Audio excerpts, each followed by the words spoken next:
Oh, say, can you see by the dawn's early light what so proudly we hailed at the twilight's last gleaming, whose broad stripes and bright stars through the perilous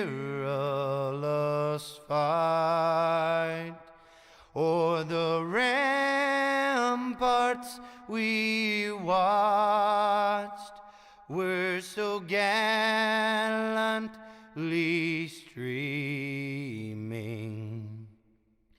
and the rockets' red glare, the bombs bursting in air, gave proof through the night that our flag was still there. Oh, say does that star-spangled banner yet wave o'er the land of the free and the home of the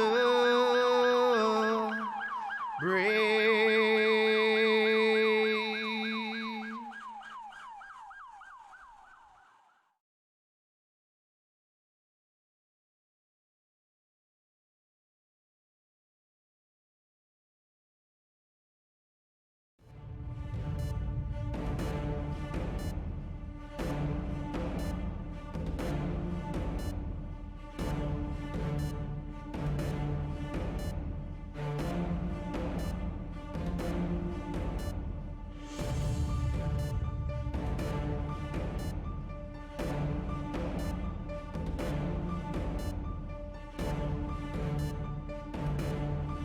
Hi race fans, welcome. We're back here at Charlotte Motor Speedway tonight for the Sim500 Neverquit 240.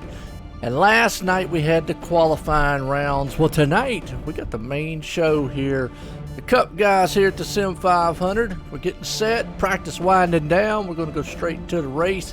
But before we do, obviously I'm accompanied by Bryce Whitson, DJ Beverly from last night, but also got Randy Yoakum up here real quick. Randy, how you doing? Doing great, fellas. Well, I tell you what, you're gonna be out there racing tonight, man. You ready? You never know what's going to happen at Charlotte, so you always got to be ready. No doubt about it. I tell you what, hey, Charlotte's one of these tracks. Last night we saw some good racing, but got a lot of guys. Going to have some segments out there. What's maybe you plan for tonight? Well, the big thing with Charlotte right now in this Cup car is to make sure that you take care of your shoes, because if you don't, they're going to go away from you real quick. So that's job number one. So we'll see what kind of strategy we can pull off after that. Absolutely. I tell you what, well, we saw some good strategy last night with these guys, but then again, it kind of a qualifying heat style races. It was more like a sprint. Kind of going to be the same way. We've got 40, 40, and 80. You got any pit strategies you might want to look at here later on? Well, again, it's going to be a matter of trying to get track position, but also have enough traction on your shoes to make sure that you can be somewhat competitive. So we'll just have to see how it goes and do what we can. But the main thing is just being here. Oh, absolutely. I tell you what, it's a good benefit race here tonight there. Like I said, the Neverquit 240. We're getting set to go grid, and good luck out there, Randy. Yeah, thanks, guys. And I really want to tell everybody I appreciate what they've done here. As soon as we brought this idea on out, the sheer amount of participation and coming together for something really good at a time where we really need that for one of our fellow sim racers is just a very humbling thing. Thanks. Absolutely. I tell you what, well, let's grid these guys up here tonight because the man puts it on pole. Starting out front, Steve Goschak. Anthony Calatoni is going to be in second. We got Daniel Falkenham up in the third. Brian Workman sitting in the fourth. Nick Silver there in fifth. Jonathan Mitchum in sixth. Thomas O'Leary is going to be in the seventh place spot. Eighth place man, Braden Whitner. Hope I said that right there. Anthony DeBarro starting ninth, and Chad Coleman rounds the top 10. Look to the rest of the field here. Last night we saw some awesome racing. A little bit of give and take, but also, hey, would have been a sprint style race. It was also a little aggressive too. We'll have to see what these guys do. There's money on the line for these segments. 40 laps, 80 laps. Guys, what y'all think? Yeah, it's going to be a lot of fun tonight, Joe. I'm really looking forward to calling this race. You know, I really appreciate what everybody out here has done for me. They've given me a lot of support in the past. The sim racing community is awesome, and you know, I just want to see a good race tonight between everybody. No doubt. I tell you what, DJ, man, we had a good one last night, didn't we? Yes, we did. Short and sweet. There we go. I mean, that's what it's about. Well, out front here, these guys, you know, it's a little bit longer here tonight. So we talked about it last night, tires, but then again, they didn't really have to save a lot on the tires because, hey, it was only 20 laps. You could kind of go all out. 40 laps, though, you're going to have to make a pit stop. So you have to think about, do I run it hard the first part or do I run it hard the second part? Yeah, that's for sure. You know, Jonathan Kendall last night, his heat race, he really showed how important those tires were and how important it was to save a little bit at the beginning so you have some legs there at the end. Absolutely. When you talk about Jonathan, I do not see him in the field. He actually made it, but I don't see him in the field. So don't know. I don't either. Yeah, I don't know why he couldn't make it here tonight. But either way, pace car's out of turn 4. We're going racing. Steve Goschak and company up front. I'm going to tell you what, I got to root for old Brian Wortman out there. I mean, it's good to see the kid up there racing. I said last night, if you've ever known his story, it's an awesome one like yours there, Bryce, man. Inspirational style things is what I like. And love it here, but good start to everybody up front. They're side by side. They could do that for a little bit, but after a while. And there's a caution out already. I can't believe it. Let's go see what happened David there. Comstock, let's go back on the replay here, see what happened to him on the start. Let all the viewers out there see. Looks like a little checkup in the back there. Oh, he just got collected. He was back in the back, and David Comstock was one of the guys who just kind of got in here because one of the other drivers wasn't able to make it. Go back one more time and let's see on that replay just one more time again. It was a checkup on the start, and Yeah, that was weird. A lot of stuff was blinking on my screen. well, yeah, it looks like one of the guys spun the tires, and then the 12, and I believe that's the 12 of. It looked like the 12. Might have been the 22 of Nelson Rivera, but it was a 12 machine. Just he tried to check up, got a little sideways, and unfortunately David Comstock just right there, wrong place, wrong time. But just like that, I mean, it can happen. And the way they line them up, you got a lot of really fast guys in the back, man. This could be very interesting because David Comstock is he's a weapon, man. He's fast as lightning. Oh, absolutely. And here's the thing, too. You talk about, you talk about some of the fast guys being in the back there. Now, Anthony DeBarro starting in ninth and so forth. And you're right, a lot of them are, and it's kind of an inverted style field is what it looks like. But you talk about, that's got to play in the psyche. Remember last night, this place was very hard to pass once you got marred in traffic. Charlotte's one of these tracks where track position is it's crucial. It's key almost. So coming from the back to the front, I think they're going to have to either, whether or not they want to play for the second segment or that last segment, which is where basically the money counts anyways. Yeah, and I don't think I see Comstock with a lot of damage. I think he'll be fine. Yeah, it just looks like he just got caught in the rear there a little bit. You know, no harm, no foul. Like I say, a little check up there. That's cold tires. We didn't even really talk about a lot. We have all season here. You know, iRacing changed the tire model last year. and it has brought about a whole new world of racing and realism to the virtual side. And what I mean by that, for the viewers out there that might be new to it, in real racing, obviously, you got to get your tire pressures up. Tires are cold, very slick, got a lot of traction to them. And get them things up and going, get a little heat in them. Same thing applies here to iRacing now. Things can spin real easy, and they can get out from under you. Yeah, that's for sure. And iRacing's put a lot of effort into having the best tire model out there, and letting these guys race as best as they can on something that's as realistic as possible. Absolutely. And I tell you what, well, lap 4 here. It's showing folks 160. What that is, what is going to happen here tonight when I say there's segments? We're going to go 40 laps. The caution will fly. I understand that caution laps don't count. Is that right? Caution laps do not count tonight, so it's going to be 160 laps of green flag racing. Gotcha. So even though we got lap 3 up there, it might not. Even though we got lap 3 up there on the broadcast, it's still on lap 1 of the race. So 40 laps of green flag racing for the first stage, 40 laps of green flag racing for the second stage, and then an 80 lap run to the finish. So it's going to be pretty exciting out here tonight. Yeah. It don't. Not sure why. Guess it doesn't calculate, or heck, I don't know. Sometimes you got to wonder about technology. You got to love it. Either way, 40 lap segments. They're going to throw the caution, folks, at 40, 40, and then obviously they're going to 80 laps at the end of it here. So it's going to be a good one. And you got to think about it again. We go back to that strategy. What do you do as a driver? Do you try to run it hard early? You try to get up to the front, because we saw it so hard to pass, early on last night. A lot of fast guys in the back there, so we'll have to see what happens. Yeah, I kind of was talking to some of the drivers earlier. It sounds like they've got about 60 laps on a tank of fuel is what they can make it. So these first two segments, they can make it all the way around, but in the third segment, we're definitely going to have to see some pit stops. Hopefully, I'd like to see some green flag pit stops there in that third segment. So.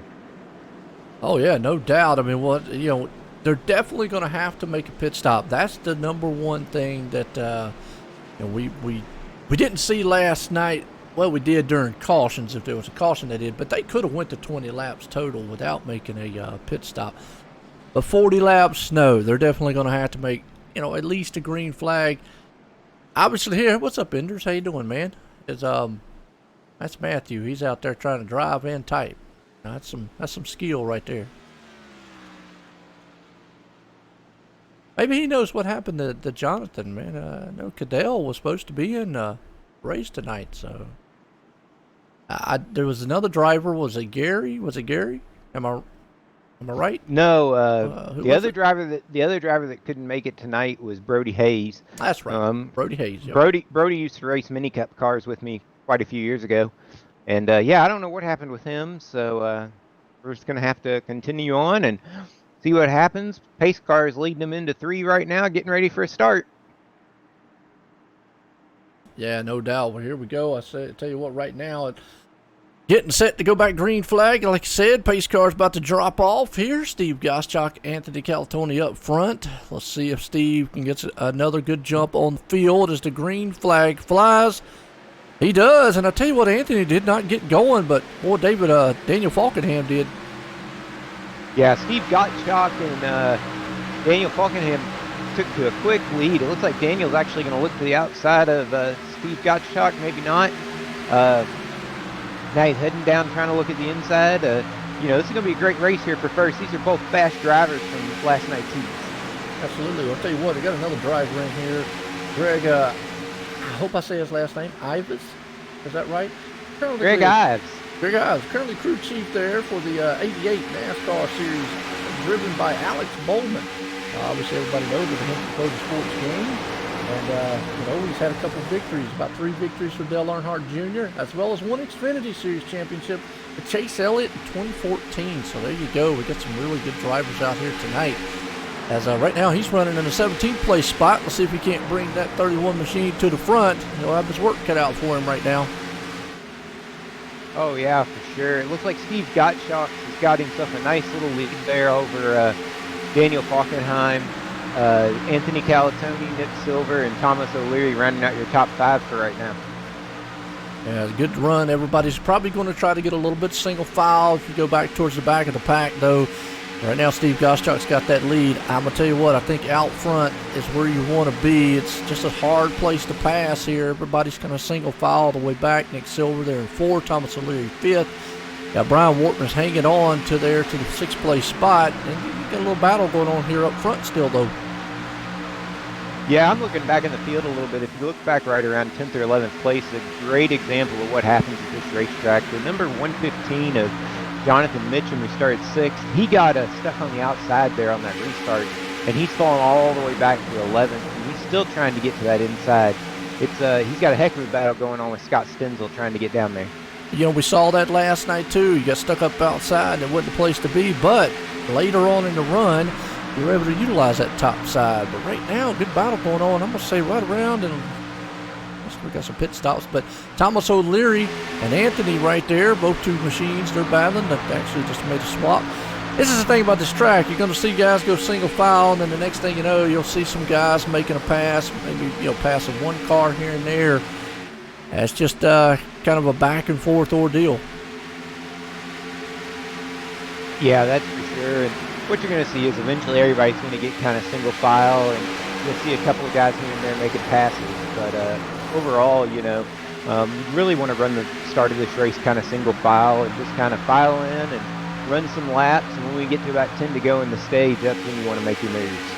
Another guy we talked about last night, Anthony DeBarro, finished in 2nd in the race there. He did an outstanding job along with him this week. But Anthony right there, I call him Silver Bullet out there because he's always running the Coors machine. He's always done it in the Cup car for the many times I broadcast it. So definitely he's got a bullet up underneath the hood of it. Looking good so far there in the 6th place. I think he's maybe just trying to pace himself. We saw him, come through the field a couple times there. Chad Coleman looks pretty good. He's back there in the Trans Service machine. He's up in the 7th place. Ricky Harden right there in 8th. Scott Stenzel, another NASCAR driver out there, well known here to the Sim500 group. Up in 9th, Vincent hanging on to 10th.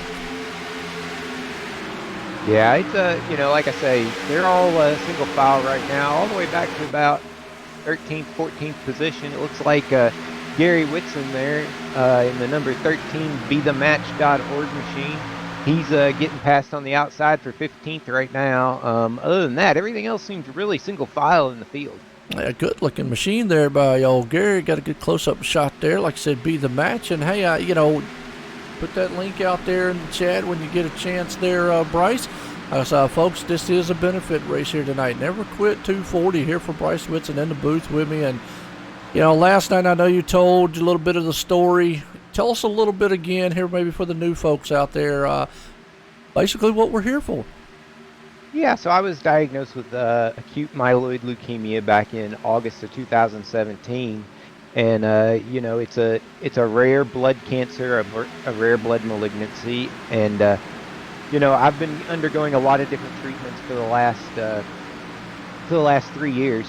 And nothing seemed to work. And finally, we have a treatment that we found in Philadelphia, Pennsylvania, that looks really promising for me. And the big thing is that I need to get there. It's not cheap to have 2 households. We're gonna have to move to Philadelphia for about 6 months once we're able to go. And so this race is to benefit that and to help us raise funds to head to Philadelphia. But also part of this is, and a big part of blood malignancies in general is BeTheMatch.org and the National Marrow Donor Program. That's the paint scheme that Gary has. Be The Match is who allows people with various blood malignancies to be matched with a stem cell donor. So they're looking for young individuals to join the registry. All it takes is a cheek swab, and the actual stem cell donation is pretty quick and painless. It's very little different than giving blood. It's quick, it's painless, and you just might save somebody's life. So yeah, I'll definitely put a couple of links out in chat. One to help support my MRO Bryce Fund, as well as a link for you guys to sign up for Be The Match. Oh, and I'll tell you what, we got wreck some on the wreck. backstretch. Saw it right there. We were actually watching it. Jeff Ryan. Didn't want to interrupt him on that one. Yeah, Jeff Ryan. Let's watch the replay. We kind of caught the tail end of it. Oh, looks like actually Jeff was there, but he was a victim in that one. But let's go back and watch it one more time. Looks like with 3 wide, and I don't know what number that was, but they were 3 wide, and he just bounced off the wall. And Jeff just nowhere to go. And I'm going to tell you what, night to night, David Comstock wanted because he was involved in that again. Oh, man.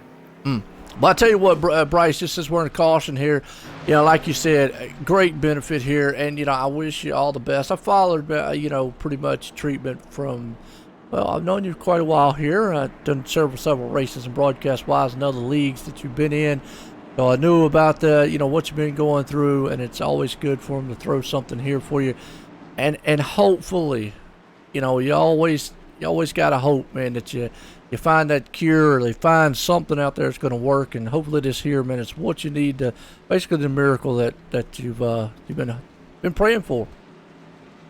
Oh yeah, for sure. I'm really excited for this. The biggest thing right now is that we have some issues with the FDA, but hopefully those will get cleared up here shortly, and we'll be able to move forward and go from there. Well, I tell you what, you can always move out of the states, and then you can just do about anything. That's a last case scenario, but yeah, you gotta love the regulations, and I get it, rules, cetera, and all that, but sometimes, like you said, in a case like yours, you've exhausted a lot of other things, and now you're going, I guess, like you said, it's kind of an experimental style, something that they're going to try. Yeah, so it's a clinical trial. It's not necessarily experimental. It's just a clinical trial, nothing major. Just trying something different to see what we can do. Yeah, and there's nothing wrong with that, like you just said. I mean, a lot of people try it, and that's how they actually find cures to a lot of things. So definitely putting on a great race here. Run the caution the first time tonight. Actually, the second time tonight. We had a caution on the first lap. So. But here we're on lap, it says lap 13. I'm going to say that we're on lap 13, but not sure. Without the cautions not counting, I'll have to see if the ticker actually is going to keep up with that for us. So we'll kind of keep our eye open for that one. It says lap 13 now. If another caution comes out, or if we make it to lap 40, which is our first segment, folks, they will throw the caution for the segments here tonight. At this point right here, though, you're very close as a driver, thinking, can I go all the way to the segment? Not quite sure. They do run 100% fuel, so as far as fuel goes, I think fuel, they should be fine. It's the tires that would probably be the thing that you'd have to think about. So if you're a driver out there, guys, what do y'all think? Do you take it to the segment if it goes green? No, yeah, I think you have to. I think you got to go in and get tires. I mean, tires are really important here, and we were seeing close to 2 seconds of fall off last night. So, I think tires are important in this 40-lap run. So I hope a bunch of the leaders came and got tires. What you think, yeah, DJ? even though they might run that fuel off, well, less fuel load is going to tighten you up. So when you get them 4 tires and put that weight in the rear, now you get you a slingshot again. Absolutely. It always feels good. I always say you feel like Superman, 4 tires out there. That's how that car feels. And you're right. And you just mentioned something there. The less fuel tightens it up. You're already on a track with a car that has a massive amount of downforce on it already, and is already tight over the run. This track has just been notorious for being a tight style track as the run goes on. Normally you talk about tracks maybe like Atlanta or something where that thing starts to get loosened up a little bit. But with this car, with the amount of downforce, and then what you just said right there, you top it off with 100% fuel, which is basically when it's full fuel in the car, and then it starts to wear off a little bit. Yeah, it's you really have to start, like I said, the fall off. The fall off comes too when you have to start backing that thing down into turns. Yeah, definitely. And it's like, I don't know, you'll watch some of these guys, man, they're so good with corner entry to landing in the center and easy on the gas. those are the ones to watch. But right now, it's like from first to 40th, everybody's doing that. So let's just see what happens. Absolutely. Well, I'll tell you what. What's up, Robert? How you doing out there, man? Robert Moyer out there. I've done several of his leagues and whatnot, and he says, man, he's from PA. He's up there. He says about an hour away from Philly, so that means, I think, if I remember correctly, he's in about the Lidditz, Reading area, somewhere in that area, which is basically where my wife's from. She's from Lidditz, PA. So he says, hey, just a phone call away if you need anything out there. So, like I said, it's good to see the support, through and through. I mean, you got to love it out here, and some good racing here tonight, too, to support a great cause.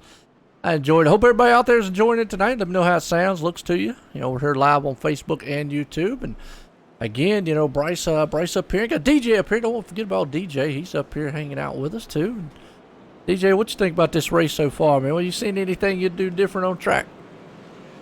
I kind of like the idea of what some of these guys are doing. They're pitting, they're topping off, they're going to the back, they're just riding, and sometimes up there in the front we call it a S show. We keep it clean. So I believe if I was in this race tonight, I would be doing just like Tommy and Brian and Randy Oakham, all those guys. I would keep my nose clean, let the segments play out, and see what we got in this last 80 laps. There you go. Nothing wrong with it there. And, a lot of times you give up on the front side to get there on the back end, like you just said, even though we have the segments there early on. And, yes, folks, there's a little money on the line. I think they're going to give $20, I believe it is, to each segment. And then there's a big-time trophy going to be brought out and about for the 80-lap one, so for the whole show. So it'll be interesting to see there. I'm excited to see whose name I get to put on that thing. There you go. Heck yeah. So it's going to be a nice one, too. So I know whoever wins this thing is definitely going to be proud. Well, up front, we got James Perhula. Is that right? Yep. And James is he's fast, so he knows what to do. Well, it looks like he didn't pit, though. So we'll have to see how fast he is against a lot of these guys with 4 tires, and Daniel Falkenham's going to test that because he's right there behind him with Steve Goschak. And if he's out there on old tires, it won't take long for those new tire guys to just barrel right on by him. But we'll just have to see. And, you can see Daniel Falkenham. He's got all the grip in the world. He's going to be able to slingshot down the inside. There's just nothing that James is going to do. Don't know why he wouldn't have pitted. Maybe he was just looking at the track and so forth, but yeah, you can just already see the difference between old and new tires. Yeah, that's for sure. James, I think, really made a mistake there. But, you got to try at some point in time to know what happens, Oh, yeah. There weren't a ton of laps on those tires. There were only about, 10 laps on the last set of tires. So it's a shame that it is that big of a difference. But James found out the hard way. Absolutely. Steve Goschak takes the lead. Well, he blew by Daniel Falkenham like he was sitting still right there. Up front, good run. Thomas O'Leary's hanging on a third. Nick Silver back and forth. Anthony DeBarro still holding on. As we look to these guys up here, that's some good, hard-charging racing right now. And that's just, like you just said earlier there, 4 tires, man, it makes you feel so good in these cars. But the thing about it is you've got to, it's a game. It's a chess match out here. Do you want to run it hard early or do you want to run it hard late? Yeah, that's exactly what we were talking about, but, looks like right now the front guys are all going to run hard because they're putting up some really good lap times compared to practice. So, they're definitely going after it. Yeah. you gotta love iRacing. And folks, yes, we're on a virtual world. Sometimes you have a few little hiccups when it comes to visuals, and you just saw it kind of right there. You got to chuckle a little bit. 6th place Anthony Calatoni, his front end just fell off the car and then kind of reappeared. It's a virtual world. I mean, it does look a little wild sometimes. He turned into a modified for a split second, then he turned back into a full car. Yeah, he brought out the Gorilla Glue, didn't he? Yeah. They threw 200-mile-an-hour tape on it while he was on the track. That's an impressive pit crew right there. Yeah, it is. Hey, the guy running third, Thomas O'Leary, he probably has the worst luck. Ever since I quit, I think my bad luck went to him. But him running third is that's really good. He's a real life late model racer. Oh, okay, nice. Well, I he's think looking in good. Wisconsin, maybe owns a big record service. Good guy. Well, it says he's from Ohio, so There you go, Ohio. Ohio, okay. Yeah. Well, let's like you just said, good-looking machine. He's got, I think, an Irish spring, so he's definitely going to be clean, and he's looking clean right now. Hopefully, he can keep all the fenders on that thing clean and the tires and everything, and keep it up front there, and see if he can't maybe pull off a segment or the full-time victory here tonight. Steve Goschalk looks like the man out front. He is working over Daniel Falkenham for the moment. Boy, he's going to the outside. He's going to try it. Yeah, let's see if he can get a run. It's going to be tough on Daniel. Man, I'm going to tell you what, you just see these cars right now. We saw this last night. The guy behind looks like he's got, the faster machine. It's just so hard to pass here. You can get a run on a guy, but you just cannot make that move unless, the guy in front of you, slips up a little bit, loses a little momentum. It's just so tough to pass at this place. It really is, and a lot of that comes down to the aerodynamics of these cars.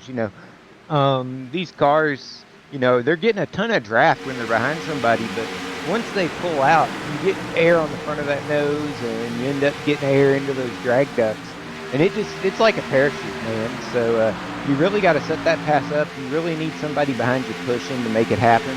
Oh, it's number 5 of I'm sorry, that's number 5 of the number. Scott Schnitzel. Yeah, he's right up there, man. He made a quick move to the inside. That's going to mess up the top 3 there. Well, he's up. Scott's back there in 7th. Anthony DeBarro, though, man, on the inside of Nick Silver, he's going to see if he can't get it done here. Nick's going to fight back on the outside of Thomas O'Leary. What's up, Andrew? Andrew Mraz out there says, hello, Bryce. How you doing? And I appreciate everybody tuning in. Well, right now, it's a good battle going on for about 3rd, 4th, and 5th place spot. Oh, yeah, Nick Silver got out there, and he was really trying to use the draft of Daniel Falkenheim to make that pass on Thomas O'Leary, and I think right there, I think he just might get it right now. Backstretch, there he is. Oh, and he gets it. There he is. He's right there, back at the 3rd spot for Nick Silver. Well, I'll tell you what, Thomas O'Leary told us and said, hey, look, guys, y'all can have that right now. It's a little early for me to be trying to race like that. Good battle between Nick Silver and Anthony DeBarro on the inside. They're going door to door. Into the turn 1 here. Anthony's going to shoot it down in the side. He's going to make that pass clean on Nick Silver, and he's going to move that thing up in the 3rd spot. So he did this the other night, one by one, methodically bringing it through the field. We'll have to see if he's going to be able to do it here again. Here comes Chad Coleman working over Thomas O'Leary. Yeah, they're getting dicey. Once you're opened up and once you're on that outside line, you really got to watch out because, it's hard. The outside line is just really, really tough. It's a longer way around the speedway, and you don't really gain any extra speed going through the corner because of those restricted 550 horsepower engines. So, and you just said it right there. You've got a lot of downforce, less horsepower than what these cars normally have. It is also kind of these cars are. They're close to what a GT3, GTE style car, road race car would be. Those are very high downforce, very low horsepower cars. They can handle like crazy, but not very, very fast on the straightaways. I mean, they are fast, but not as fast as what the normal NASCAR would be. Battle up front here. Anthony DeBarro is going for 2nd. Daniel Falkenham took the lead. And Robert, what you mean by out there? You were told the cars are like rubber bands? I will say, is it rubber bands? Yeah, well, this package they got now, this new build, it's all about the momentum. You got to get in the corner and get off, and the straightaways will take care of itself. And if you mess up any of these corners, your straightaway speed's gone because your momentum is not there anymore. So anybody that kind of messes up getting in and getting off is going to pay the price. You mentioned that right there because that's a word we throw around week in and week out here on the broadcast, momentum. It seems like a lot of the 1.5-mile tracks are all about momentum. Now, short tracks, super speedways, that's a different tale, or road courses, different tale. Most of the 1.5-mile, maybe some 2-mile tracks might throw in there too, but most of your 1.5-mile tracks, the cookie cutters, whatever you want to call them, you said it, momentum. You got to get in and out of those turns, and a little bit of a slip, and you're going to lose it all. We see a lot of guys get on the outside, and they just lose a ton of positions that way. Yeah, that's for sure. But, you know, these guys are professionals. They know what they're doing. We're going to keep having some two-wide battles. It looks like back there around 10th or 11th, we've got a battle going on right now. You got to get that rubber laid on the track, man. No problem. Right now, I'll tell you what, Anthony has fallen back to 8. Ricky Harden has moved it up to 7. Scott Stencil hanging on to 6. Thomas O'Leary, unfortunately, has fallen all the way back to 9. And you've got Braden Whitaker right there in the 10th, so you got a good battle going on. Looks like, man, Thomas is battling with a little tightness in that car. You can see that thing shooting up the track. Yeah, he might have done used that right front up a little bit, but it's kind of funny, you know, Ricky Harden, he's the one that bought all my iRacing rig and my 80/20, and he bought the whole thing, and I'm glad he got it. But anytime I put anything on the line to win, like tickets to Martinsville, or anytime I've ever done anything to like donate a prize, Ricky always wins it. So if he wins this trophy tonight, I'm gonna put my name on it and send it to him. I tell you what, he needs to buy a lottery ticket. That's what I'm thinking. I'm hearing here. But you got another fast guy we ain't mentioned yet. We mentioned him, though, this week past, and that's old Justin Fuller. He has definitely got that 51, and he is 3 wide. Oh, is he going to make that work? Man, he thought better of it, but he stuck his nose in there. That was a daring move. Yeah, they've really been dicing it up right here from about 10th to 14th position. They've been 2 wide. They've been 3 wide. I think I even saw him try to go 4 wide there for a second until they realized that wouldn't work. You know, I talk about Justin Fuller every week. He is one of those drivers that I mentioned. He's just got one speed, wide open. He is a very aggressive style driver. Now, I have seen him in a couple races, depending on how the race played out. He's, you know, learned to adapt to it. But for the most part, a race like this and last night benefits him a lot because he can just get out there and flat out drive that car and go. Right now he's coming through the field. He's up to 13th, so it looks like he's wanting to get what he can. Behind him, though, well, they're mixing it up. You got, I hope I say that last night, Kevin Zielinski. Is that right? Yep. All right. He's right in 14th spot right now with Thomas O'Leary and Kevin Brown right in the mix. Yeah, you're talking about Justin Fuller. As long as he's got internet connection, you got to outrun him. Yeah, yep. I mean, that boy is going to run that car running hard out there, you know, and he runs the truck there on Wednesday night with Kick-Ass Beef Jerky Series. It's just phenomenal to see what he does week in and week out. It's a joy to watch. Sometimes, man, it's like, whew, I get a little. A lot of time, Justin Fuller gets his own self in trouble on the track more so than anything if he doesn't get caught up with something, overdriving the car or something like that. And well, I hope I do not lose power, folks. I just heard thunder rumbling like crazy outside. Now, Joe, don't I don't want to jinx this here. I don't want to jinx anything, but if I actually go silent on y'all or break out, y'all know what happened. I just want to tell you. I know it was raining, but boy, I just heard some thunder cracking. That's all. Either way, we're going to go with it right now. We're looking pretty good so far. And old Brian Wortman is still hanging on to 18th place spot. Yeah, I actually learned a little bit about his story last night. That's pretty good that he's bouncing back. Oh, yeah, that's what I'm saying. You know, I love the benefit we're doing here for Bryce. And like I say, I've followed Bryce, you know, for a while. And followed what you've been through, what you're going through. I love the stories like that. And Brian Wortman out here's probably got one of the unique stories out here himself. Like I said, folks, you get a chance, man, go out there and check it out, read on it. His page on Facebook, it's interesting. He actually works for NASCAR, too. A lot of these guys out here working for NASCAR, and I know we mentioned one of them. Unfortunately, Greg Ives, is that right? I want to make sure I get his name. Ives. Yeah, Greg Ives. Back in 40th spot right now for he's a little bit off the pace. Yeah, Greg took some damage in that wreck earlier. Took quite a bit of front end damage, so he's just he's trying to nurse that thing home and get whatever he can out of it. We've been kind of in communication, but yeah, just got some front end damage. Probably got some motor damage on it as well. So he's just trying to nurse it home as best he can. And, you know, just at least he's out here trying to run. Another guy in the very, very back. And again, this just shows you how hard it is to pass, how hard it is to go through the field. Tommy Ryan definitely knows how to get around the track. Very fast driver. But, man, Bard back at 29th, you just can't do anything when you're back in traffic like that.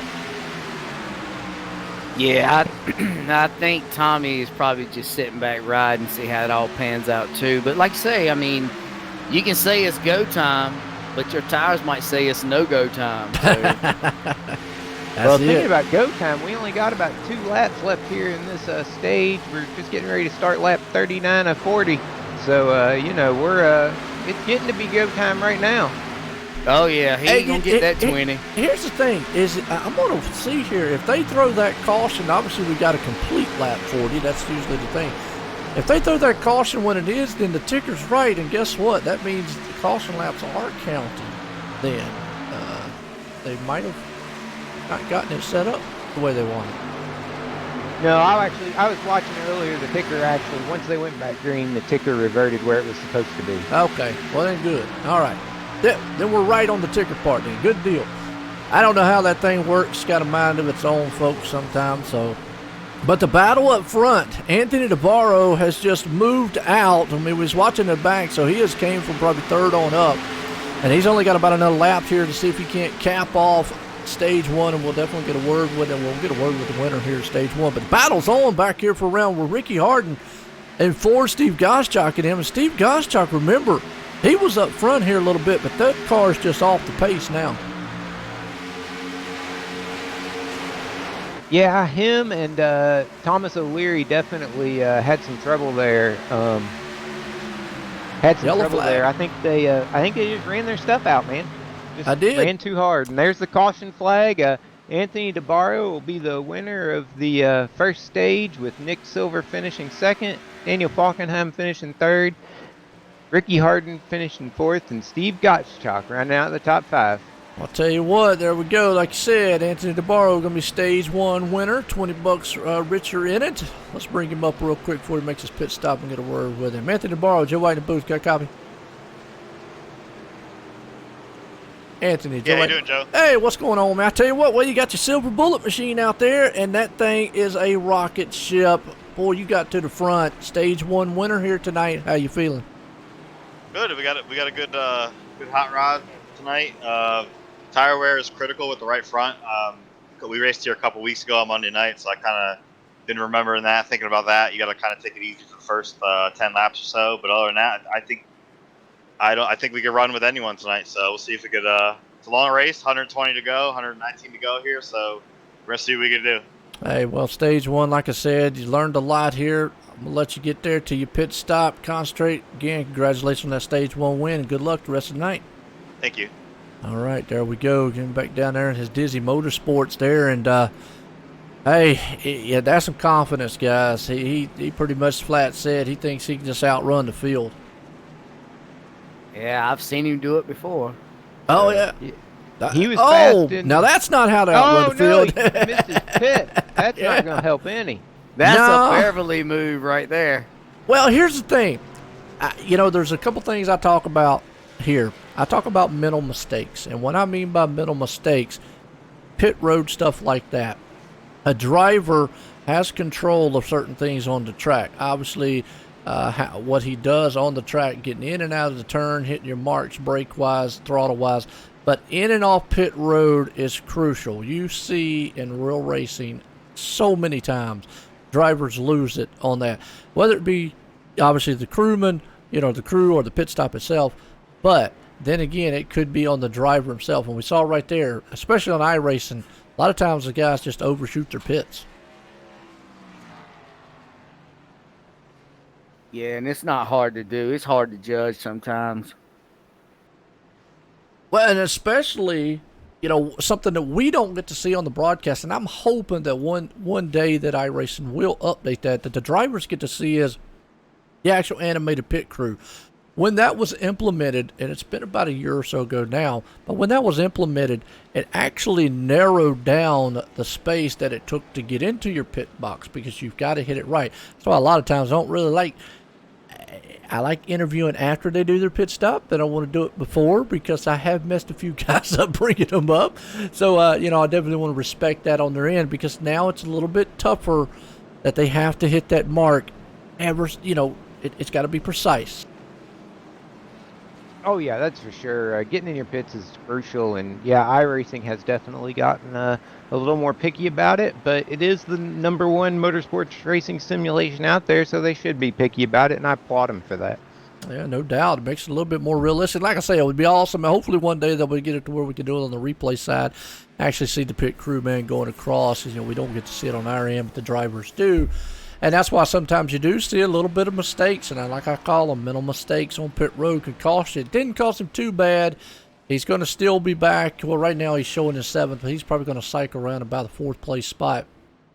That's if Shannon Wood should take his pit stop. Actually, yeah, Nick Silver's going to swing around. Anthony's going to end up in 4th when all this is said and done. What's up, Josh? How you doing? Yeah, Josh said, whoops. Yeah, hey, it happens. Hey, did y'all ever play NASCAR 2003? Oh, yeah, man. I played NASCAR back in 1994. Oh, yeah, that's when I started. But do you remember how the pit road was there? You had no ghosting. And could you imagine? I mean, I don't know how we pitted back then. Yeah, and that's something a lot of, because every once in a while you do see contact on pit road, but for the most part it is ghosted on here. But yeah, I remember back in the day it was like that. I would like to see it implemented in iRacing. I probably feel why they don't. But I would really love to see things like that. And I think as this, iRacing builds and goes, and obviously technology has caught up. I mean, the advancements in PCs and as far as what people can get their hands on. I mean, just in the last 3 years, what the horsepower that folks can get at home, affordable that is. And when I say affordable, it still costs a little bit to build a good PC. You're looking at $1,000 to $2,000 to get a very good one. I mean, you could build one cheaper, but I'm saying back then, probably 3, 4, 5 years ago, you were looking at $2,000, $3,000, $4,000 or $5,000 to build a very high end type system. Or now you probably can get it in the prices, like I said, between $1,000 and $2,000.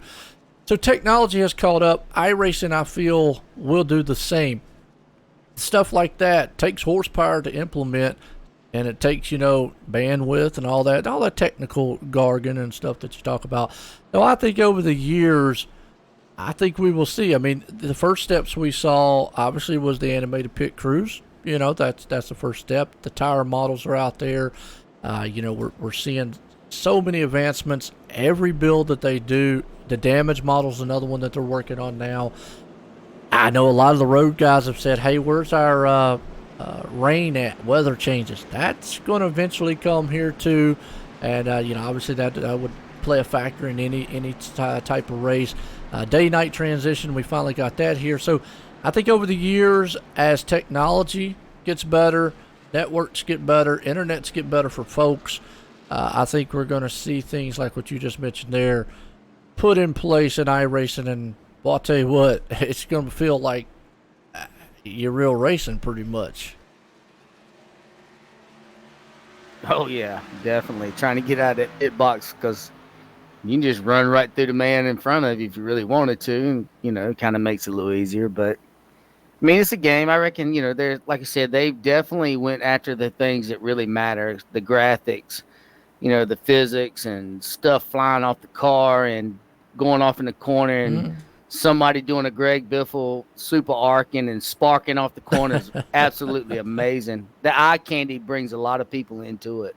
It does. The physics is probably the #1 thing. I mean, because now as when you're talking about eye candy, and iRacing has a lot of it as we're getting set to go back green.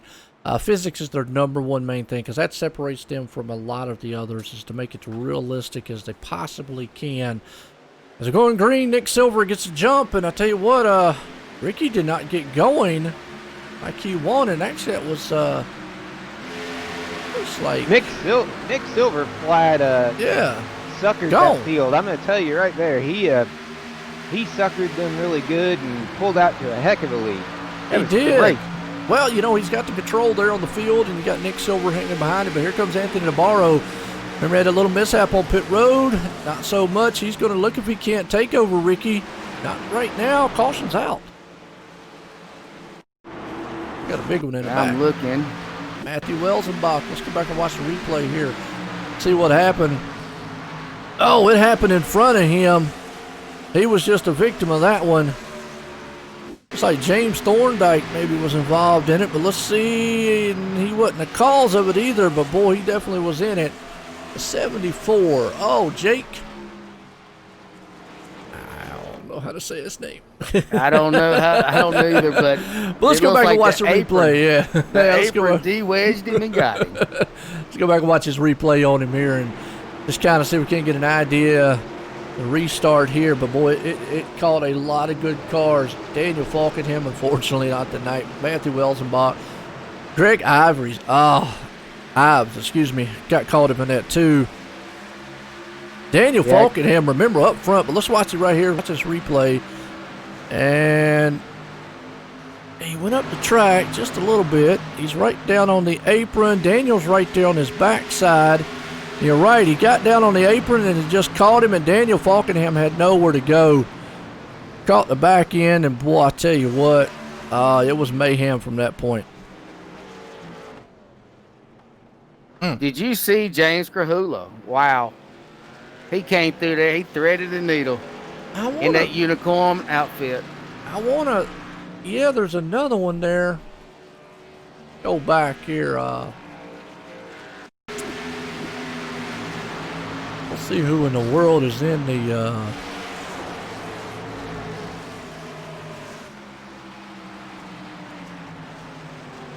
not sure who's in that Tide ride back there. It could be Beasley. Richard Beasley. Well, he threaded it through there too. Let me go on Richard. Yep, you're right. Let's go back here on the replay here. I want everybody to see this one. Actually, I'm going to stop it here just a second. I know everybody's like, what in the world you doing? That's just the kind of control we got.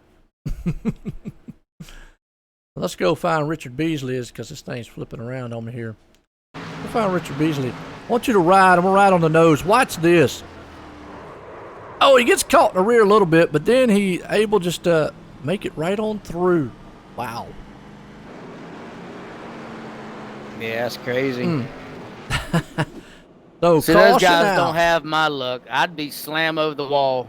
Oh yeah, me too. I would have done got caught up in that thing and tore all to pieces. Unfortunately, a lot of good drivers involved in that one. I hate that on that end. A lot of fast style drivers. Let some of them guys maybe cool down just a little bit. Man, under caution here, and so far it has been a good race though up front. Give us the option to turn it on or off. Yeah. Oh, you're talking about the pit stuff back in the back. Yeah, you're talking about the pit stop stuff. Yeah. Yeah, we were talking about the graphics and all that earlier there. Yeah, you're right, Robert. Give us the option to turn stuff all, on and off and whatnot. I don't know, guys. I just look at it this way: the advancements in what iRacing has done, and even the sim world with that. I mean, heck, you've got a lot of great simulators out there, through and through. The sim racing's come a long way, especially with the pandemic thing that was going on and everybody having to stay home. Oh, yeah, simulators is going quite a bit, and I really love it. I was sitting here thinking we got a minute under caution. I think we should pull the old 31 of Greg Ives up here in the booth and say hello. I'm gonna let him calm down first, because he was involved in that wreck. That's his one kind of rule that I have. If you're involved in a wreck, I'm gonna let you calm down a minute before I bring you up here. I've made that mistake a couple times there, Bryce. Yeah. I want to make it I ain't got a problem interviewing him. I'll let him be a little calm here for a minute. Catch his breath on that one. He was unfortunately involved heavy in that wreck. He's out there racing. Maybe you can get up with him Are you spotting for him? I am. He's fine. Well, let's let him make his pit stop first. I don't want to mess his pit stop up. Yeah, I've made a few mistakes in the past. Brought some drivers up to get a word with them, and that didn't go over too well. You know? Yeah, actually, I find that I'm a whole lot calmer helping you broadcast than I am out there on the track. Because if you bring me up there, I'm a little live wire. Yeah. So I'm a whole lot laid back watching. Well, you know, it's cool to get a neat. I love bringing drivers into the booth with me. You know, I don't race anymore. I used to a lot, but a long time since I raced. All I do is broadcast. I love bringing guys, drivers up in the booth and seeing. It's a different perspective because, obviously some of the drivers are like, Joe, what are you talking about? That's not what it is. Look at it from a spectator standpoint. Look at it from the broadcast standpoint. What we see, up here, because we have many different angles and many different things to see, and it is entertaining race-wise and so forth. And a lot of drivers that get up here, like you just said, that see it, they're like, man, that is true, Joe. It's a different world up here. But let's bring up old Greg and Bryce. I'll let you get a word with him.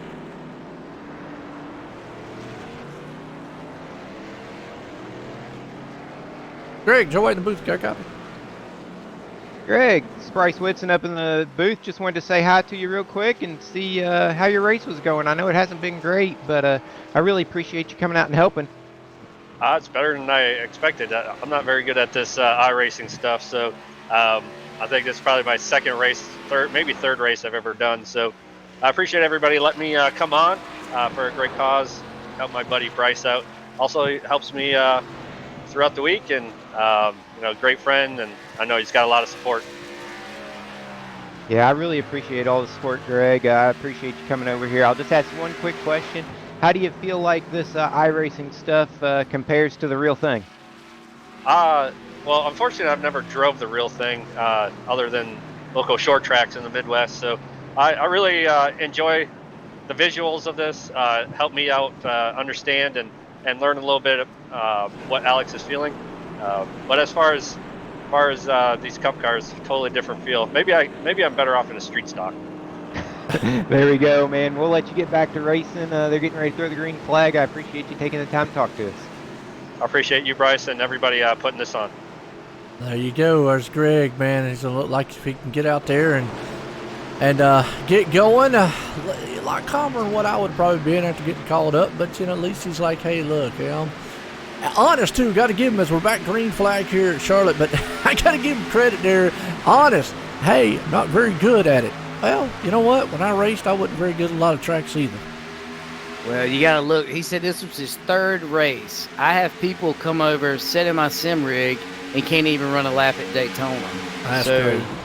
He knows what to do. If he played it all the time like these guys do every night, he'd be Sure. one of the top ones. But Well, up front, I tell you what, Anthony Navarro wants that lead, and Nick Silver came out of turn 4 and wiggled hard.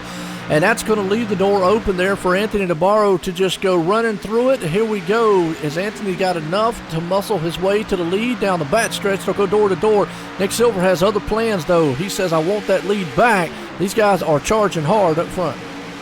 Oh man, I'm excited to see what this is going to cause, because like we saw last night, if you're running hard in the beginning, it really hurts those tires. So I actually really like to see these leaders up here battling with each other, because it means that here in a few laps we might see them fall back a little bit.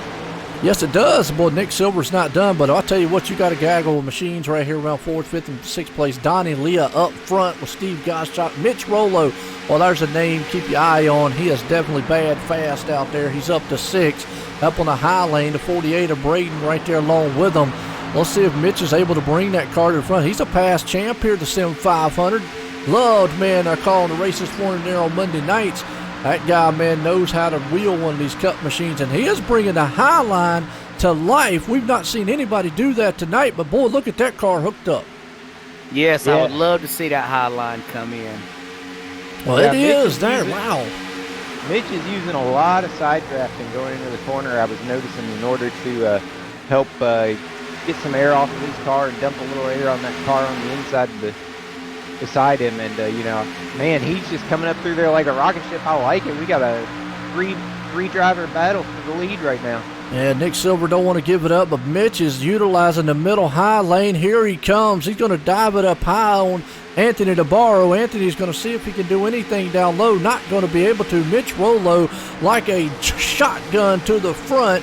He is the first guy I've seen use the high line, but look at this. We see some more guys utilizing the high lane there. Ricky Harden, Donnie Leah and company. You got Kevin Brown back there. So maybe they have found something out that middle lane is starting to come in. Yeah, that's what it's got to be, because Mitch Rollo is literally rolling. He's about a tenth of a second faster than everybody around him. Flat out flying right now. What's up, Trevor? Josh, how y'all doing out there? Up top, though, you still got Braden. Up high, he's utilizing a little bit of that side draft himself, and Donnie Leah there in the 28-29 machine. Everybody's nose to tail. Any one of those guys at any moment can get a spot, but the man who is just kind of checking out up front, Mitch Rollo, Anthony DeBarro in second. It is still a good battle throughout the top 10 or 11 machines. Yeah, I tell you what, the number 48 of Braden Whitaker there, he's really he's trying to use that high side as well on Donnie Leah. Not quite using it like Mitch was. Mitch definitely was a little faster up there, but man, they're sticking right there with you. Earlier in the race, we definitely wouldn't have seen this type of battle. What you think, DJ? Boy, this guy's up there kind of makes me nervous watching it. I'm loving it, man. Well, yeah, I'm in the booth. I'm loving it. What Mitch is doing I'll be nervous in the car. Yeah, what Mitch is doing is that's amazing. Everybody's been on the bottom, and I mean, he's taking a late arc there, but yeah, well, like you say, Mitch has won many races, so. Past champ here in the Sim500 in the Cup Series. Matter of fact, the year that he won that, I was broadcasting the series, and I loved it there because he dominated a lot. Right now, you've got a good battle going on with Donnie Leah and Nick Silver. That's around the 3rd, 4th, and 5th place spots. You got Braden in the mix, Ricky Harden there, Kevin Brown. Now, Kevin Brown is in a newer machine. I'm used to seeing him in the Twinkie Mobile out there, but he's got a new one. And it's not a bad looking ride out there. I'm kind of partial to a Mustang man, so there you go. It looks like Mitch has moved back down in 3 and 4. 1 and 2, he's still hanging out about half a car up. So let's see, man. It's gonna be interesting here. Look at Ricky. Well, where is Ricky now? Ricky is up there in 6. Yeah, he's in 6. He's still trying to get that trophy. Hey, he is up there. Well, he's got plenty of time to do it. We still got another segment to come up here, lap 80. So tune into that there, folks. And then after that, 80 laps, the final segment with a big trophy out there. But Mitch Rollo went out front. The problem is, like you said there a minute, Bryce, I think he used some of those tires up because look who's coming back on him, Anthony DeBarro. Yeah, that's for sure. It does look like Mitch might have used up a little bit too much of those tires, and he's, Anthony's just going to roll right underneath him there. We'll see if Mitch is able to use that high side again to get back around him. Or is he going to tuck back in, maybe cool the tires off, which who knows? He's going to do a slingshot crossover here. He's on the inside turn 1. They'll go door to door, and they head off into it out of 2. Right now, Anthony's got his fender out front, coming out of 2 down the back stretch, and it looks like Mitch is going to have to fall back in line. We'll see if he'll cool those tires and make another run on the high side. Yeah, this is definitely unfolding a lot different than the races did last night, that's for sure. Absolutely. I don't know how to say your name out there, but Detach, I hope that's right. Rainbow car. That's old Kevin Brown out there. You're talking about the rainbow machine out there. Kevin Brown's. We'll get a close-up for you. Yeah, he's KB Gaming is what he is. I guess let's check it out on Twitch, I reckon is what that stands for. But I don't know who made that car for him, but definitely colorful.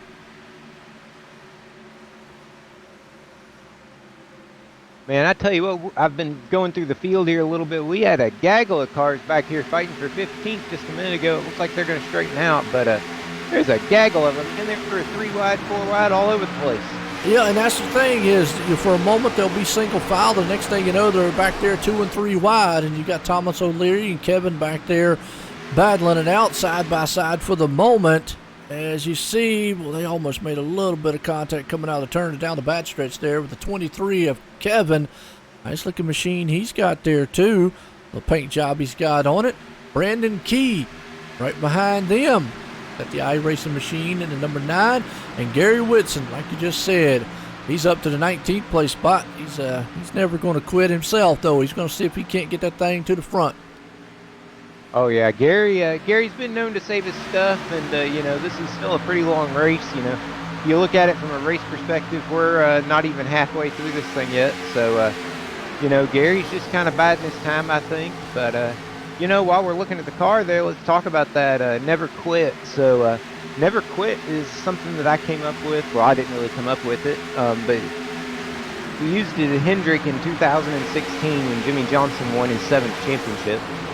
And so when I got diagnosed in 2017, I thought, you know, man, what's better than Never Quit? Everybody kept asking me, you know, you want to do Bryce Strong? You want to do Bryce fights leukemia? You know, what do you want to do? And it was like, you know what? It's not that. It's Never Quit. And, you know, that's what my journey's always been about with this leukemia is never quit. There you go.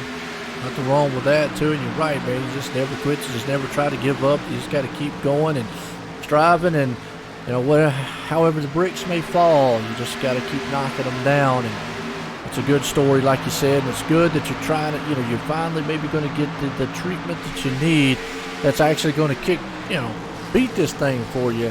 So definitely wishing you the best out there. Good one here. Really, what's that? I was going to say I really appreciate it, Joe. You know, I'll say again, you know, so people know. You know, the two things that we're looking at for this charity event are number one, trying to raise funds for me to help us travel to Philadelphia for experimental treatment. You can do that at gotomro.com/pricefund. And also to raise awareness of the bone marrow, the National Bone Marrow Registry through Be The Match. If you go to join.bethematch.org/Sim500, you can order a cheek swab and get on the National Bone Marrow Donor Program. And, you know, it's quick, it's easy, and it just might save somebody's life. There you go. Nothing wrong with that. There you go, folks. And the link's out there in the chat. If you want to make a donation out here to the Bryce Whitson, like you say, it says Never Quit 240 tonight. And it's for Bryce Whitson here. Who's in the booth? We got DJ up here. Don't forget about old DJ. He's up here with us, too. He's admiring all this racing going on out here on this track. Yes, I am. And it's a good one, too. Good battle here with Yes, Kevin Brown, Chad Coleman. You know, looks like kind of tapered off a little bit up front there, Anthony. And, well, Donnie Leah now is in second. Mitch Rollo's falling back to fourth. I think Mitch has used those tires up coming through the field like he did. Oh, yeah, I think that's definitely the case. But it was still impressive nonetheless what he was able to do there on the high side. That's definitely something I'd want to remember for later on in the race. I was about to say that. That is something he can keep back there in his playbook for later on to know, look, hey, it's going to work on new tires. I can come through the front like gangbusters. The problem is, I just showed the hand a little bit too soon because a lot of other drivers are going to see that. We still got another segment to go. We're looking for lap 80 here right now. And Anthony Navarro is looking to just make a clean sweep. He's hoping to take the trifecta home here tonight. 40, 40, and 80. He won the first segment. Right now, he's on a roll to win the second one. But Donnie Leah, he's got other plans. He's running him down. Oh, yeah. Did y'all see the last lap? Looked like Gary and Justin Fuller were having a little bit of a confrontation getting down in the 3. Yeah, a little bit of talking about it. There's nothing wrong with that. You always got to have a little bit. Look at that David Comstock. David Comstock has had one interesting race tonight. Remember, he got clipped on the very first lap. Heck, we didn't even make the first lap of the race. Got clipped, was in dead last. He actually was the car who didn't even make the field. Basically, he had a work commitment last night, so he wasn't able to make the qualifying. Luckily, got in to the race tonight because unfortunately we had another driver who couldn't make it. So they left a spot open and he was able to make it in. And look at this. He's up tonight. He has been in 2 incidents tonight already. And now up to 9th place. Well, I tell you, you talk about don't quit. That's like, wow. Hey, keep an eye out on him. Oh, Yeah, yeah, the car that's looks pretty clean. impressive. And, yeah, the car does look very clean for everything that he's been through. Absolutely. Definitely, man's got the racingbids.com out there. Monster. He's looking like a monster tonight in that 42. So David Comstock, another one. And a man behind him, always call him Speedy Gonzalez. That's Jose Gonzalez out there, and looks really good. He got the Ford Entertainment Group PC machine.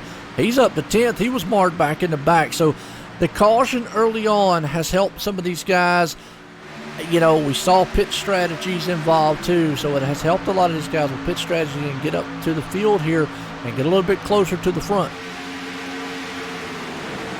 Yeah, you know, I think the next segment here, where you can't quite make it on fuel, I think that's where we're really going to see some pit strategy. I'd really like to see that one stay green because, like I say, these cars are only making about 60 laps on a tank of gas. So, really like to see the next segment of this thing go green the entire way. It'd be a great 80-lap run for sure. Yeah, you got to worry about tires way before you're going to worry about that fuel, like you just said. And I think looking at maybe probably like a 40-lap run on the tires.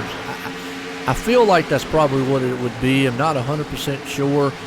They could go 60 laps on a set of tires. I mean, you could push it. You know, there's always that one guy out there that's going to push it. Oh yeah, hey, what was it, Daniel Falkenham on the wreck on the back stretch? He was. And look at him right now, yeah, right 19th. behind Justin Fuller. Oh, Car looks crash. good. Crash in the back. Oh, we're in the yellow. Nelson Rivera.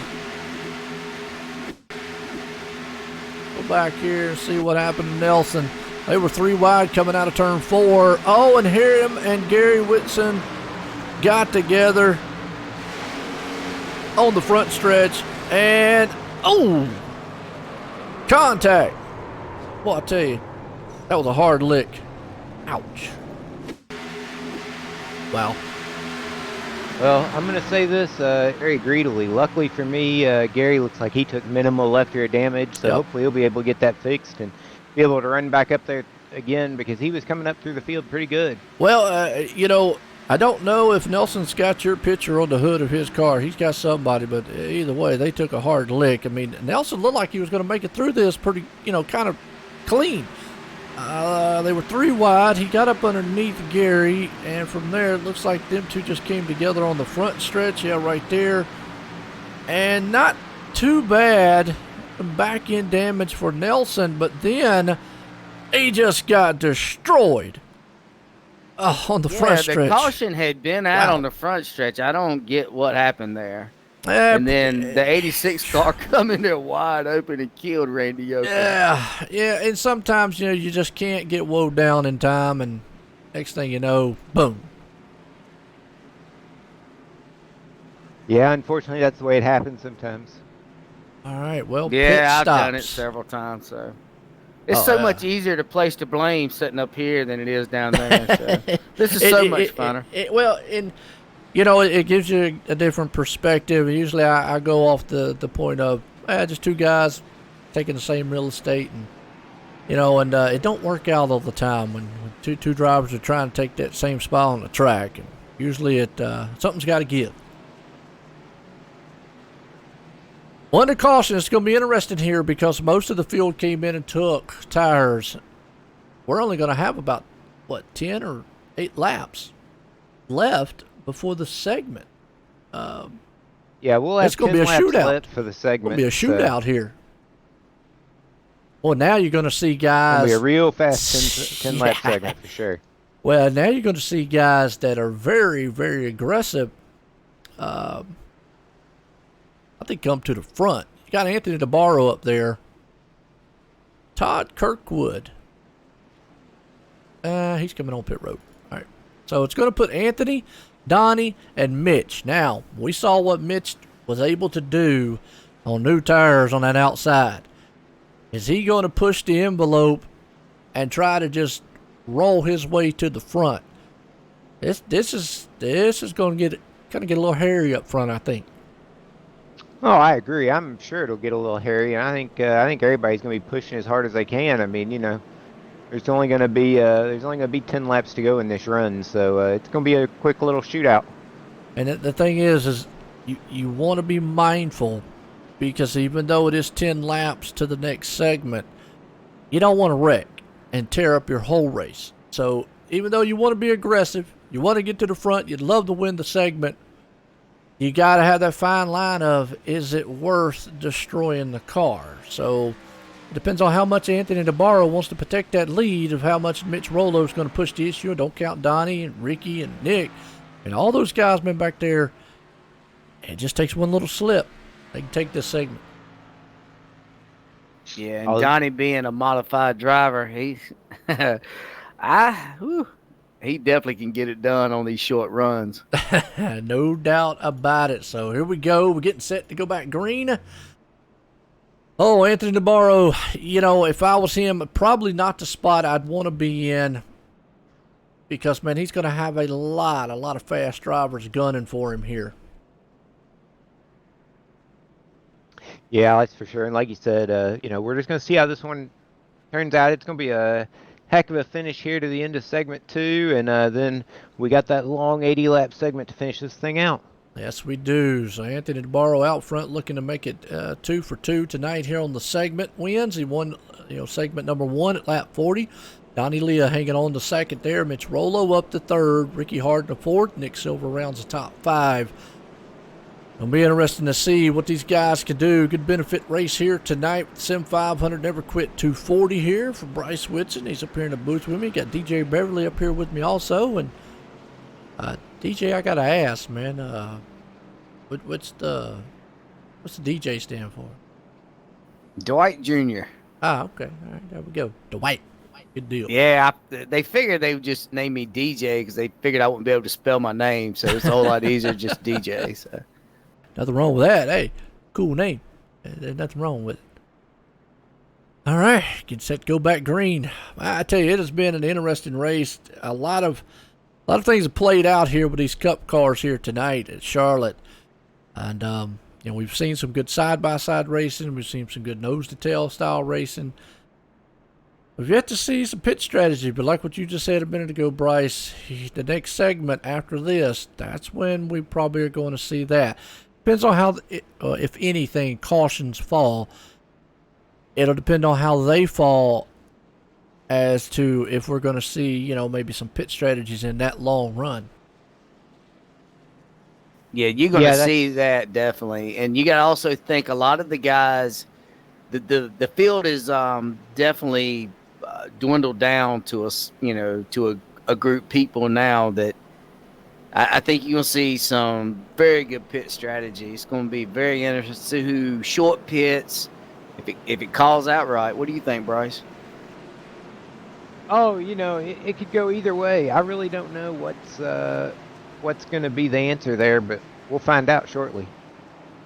I think me, you, and Joe ought to quit this and get back on track. I think right now we'd be sitting in the top 10, all three of us. Yeah, about 10 laps down. Well, I wasn't going to say how many laps down we'd be, but I certainly wouldn't be doing very good, that's for sure. Now, as much as I love the Cup car, and probably it would fit my driving style, I'm not a very aggressive style driver, I like sitting back and utilizing the tires. These two guys out here just really fast, and it's been so long since I've drove. I enjoy the broadcast side of things. That's why I've kind of stuck to doing this. I enjoy the excitement that I get to see up here, all the races, and watch these guys, man, race around. And I obviously get to chat, man, with all the folks out there. What's up, Todd? How you doing? Well, not what the night I wanted. Yeah, not the night you wanted, man. Hey, look, it happens sometimes in racing. Get set to go back green. Man out front, Anthony DeBarro. He's got it. Anthony took the top side there. He learned something from Mitch Rollo. I think he did. Well, he put Mitch on the bottom too, so that's probably reason why. Also, you think about it. Now it's going to force Mitch to have another car on his outside, which is going to be the 25 there, Ricky Harding. So he's not going to have time to go blasting up through the front. So let's see what happens here as Nick Silver's going to run there behind him. Mitch down low. Anthony is checking out. Donnie Leah's there in second. See what happens with these top three guys. I think Gottschalk might get on the apron. Caution already. Caution. There's a big one, too. Joey Katina involved in this one. Let's go back here and see what happened. I don't know if he was the cause of it. No, he wasn't. Oh, Daniel Falkingham involved in it. Heavy contact. Let's go on Daniel here and see. Actually, it happened right in front of Daniel. And it caught Richard Beasley. Justin Fuller involved in it also. Wow, slew of machines. And Joey Katina almost made it, but then the hole closed on him. Slew of cars, man, right there. Oh, Matthew Welsenbach involved in it. 19, Braden Key, Jake involved. Go back and watch it one more time. It actually happened right in front. Looks like a car got loose and came down on Thomas. Thomas was able to hold on to it. Unfortunately, though, Daniel Falkenham nowhere to go and then just got that car destroyed. Yeah, that was 2 wrecks at one time. Like Gottschalk was about to lose it, and then the guys behind him did lose it. That's wild. That was some names I was thinking I was going to have to get put on a trophy, too. Yeah, unfortunately, that's going to end the night there of Daniel Falkenham, Joey Katina, Anthony Calatoni was involved in that, too. So, strong cars.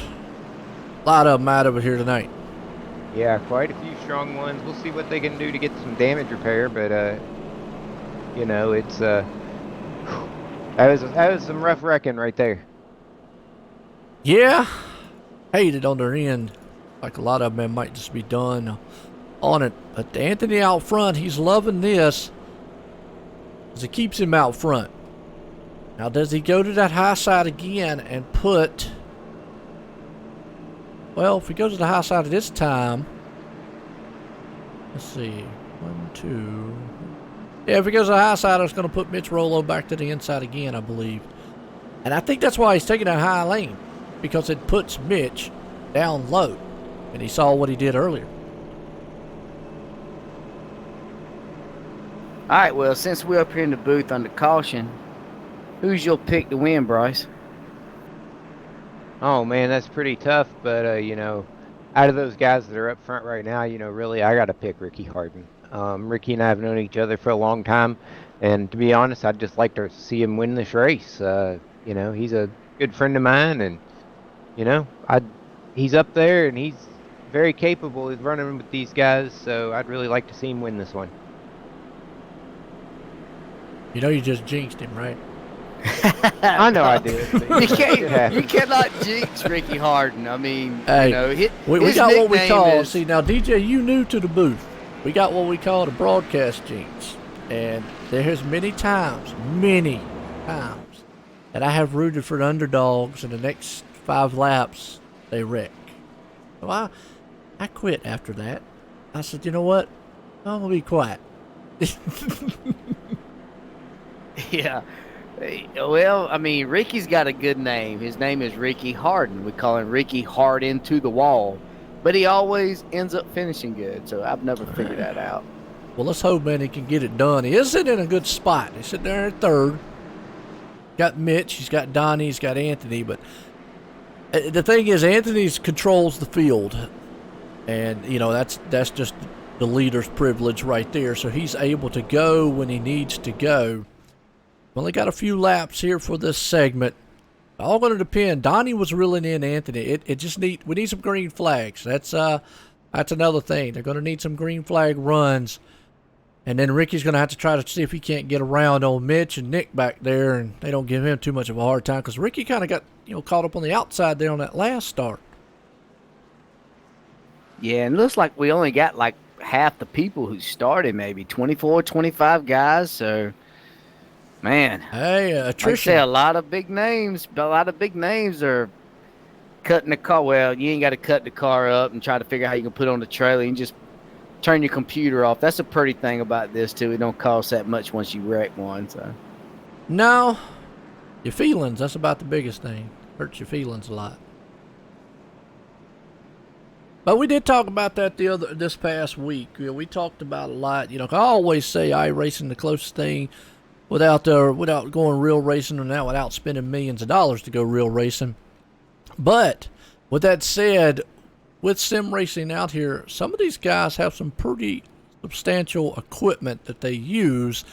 And, you know, you can spend as little as, I'm going to say $500. You can spend $50,000 if you wanted. But I'm going to say the average price mostly is going to be, you know, a couple grand or so. That's going to be the average price. A lot of these guys, depending on what kind of setups you got, rigs and all that, you want to go to the virtual world or the VR world, or you want to go to triple screen world, either one. But, you know, it's definitely, you know, different from what it was 10 years ago, or maybe a little further back. You know, you mentioned NASCAR 03. Even back then, I remember NASCAR 1994. That's when that came out. I remember playing it on a 486 DX100. All right, now telling my age here, but I played it on that. But I also played it with a keyboard. So that tells you how far it has come in all the years. Oh yeah, I remember those days. Sign in on DOS.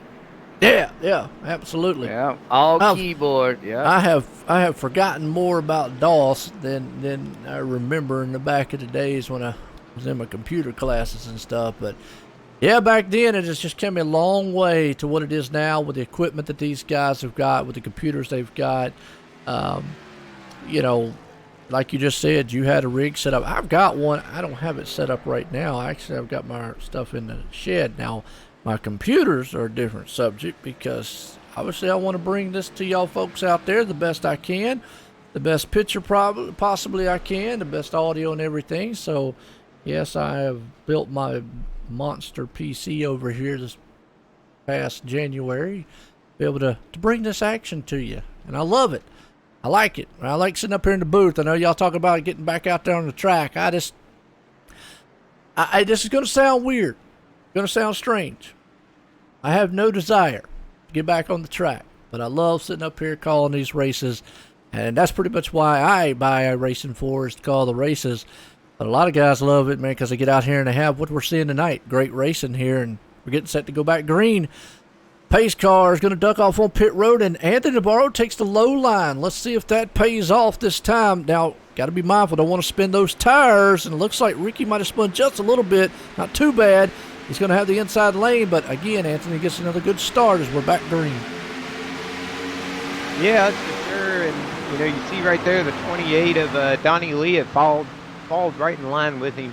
And you're going to have the 15 or the 25 of Ricky Harden right there as well. So definitely a great start. I'm glad to see my guy Ricky up there. He's going to go low there and try and get some of that extra draft off of the 15 Nick Silver, and we'll see what happens. You know, the best thing he wants to see is he'd love to see Donnie Lee. Whoa, Mitch Rollo went high, came up there, slingshotted off the wall a little bit. But one thing he'd love to see, Ricky would probably love to see, is Donnie Lee get up there. But the yellow flag is out. Got a wreck in the back. But I was about to say, Ricky would love to see Donnie get up there, maybe ruffle the feathers of Anthony a little bit. Looks like Kevin Zielinski was the one who went off the track. Let's go back on the replay here and watch, because it was in the back. I don't know if he was the cause of it, but it looks like he went off the track first. He went 3 wide. He's going through in turn 1 right now. I don't know if he had to check up for something that happened in front of him. There was a lot of cars up there been going side by side in front of him. Down the back stretch, they're 3 wide there in front of him right now.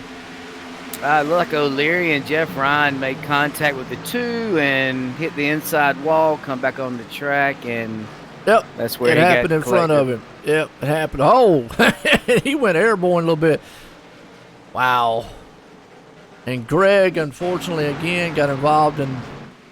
Greg just lost it coming out of the turn. He actually was happened behind him. Let's see if he's able to hold on to it. Good driving job. Hey, no damage. Good job. Kind of just spun it around a little bit. Greg just kind of clipped the apron, and that was one of those things that just kind of happens. But yeah, he just kind of clipped the apron and sent him around coming off the corner there. Oh, Nick Cohan.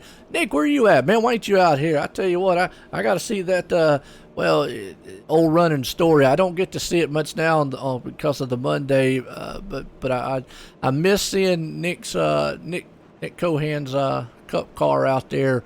the Nick Sucks, and that's a running story from last year in the All-Star race that I put on here at the Sim500. And if you go back on the channel and watch it, and you'll see what I'm talking about. He had a car out there painted like the Snickers car, and on the side where it would normally say Snickers, like the Snicker bar, I kept saying, I said, that's a cool looking Snicker car. And I did a close-up of it, though, and when I got close-up of it, it read, Nick Sucks. And I'm going, huh? I said, but what? Really? I said, there's a running joke between them. Lo and behold, though, in the All-Star race, they had, like, pit road entry things and all that. Well, he was doing quite well, and then the next thing you know, he goes and wrecks on pit road, and I go, well, I guess he's living up to the side of his name on it. So kind of been a running joke ever since then. It's been kind of cool, but yeah, I miss seeing that car out there. I miss seeing the Silver Bullet. I got to thank the Sim500 guys let me put this event on for y'all here. I love the Cup cars. I love watching these guys run. Know a lot of them out here. Anthony DeBarro, man, I always say the Silver Bullet. He's got that Dizzy Motorsports machine. There's nothing dizzy about it. It's all speed, all bullet here tonight. He's looking to take this, and with the cautions not counting, that's going to put us, within about, 5 laps, I believe, before we go, before the segment's up. Yeah, we'll actually have about 7 laps to go before this thing goes green, or before this thing comes to stage break. All right, here we go. Getting set. Anthony DeBarro right now. Man out front. And it's showing. That's 28 of Donnie Leah. You know what? His paint job is so close to Matthew Welsenbach's 29. It almost looks a little, definitely a highlight of my career. Hey, man, you know what? I missed out on that with Nick. I tell you, it's awesome, man, to see it. And, it was awesome. But like I say, I appreciate y'all guys, man. Let me come up here and do this one. Love that car. Love that car. That was cool. Like these Cup guys out here. Looking good so far. I got Anthony there, Donnie Leah, Ricky Hardner, Mitch Rollo, Nick Silver and company. Here we go. Have to go back green.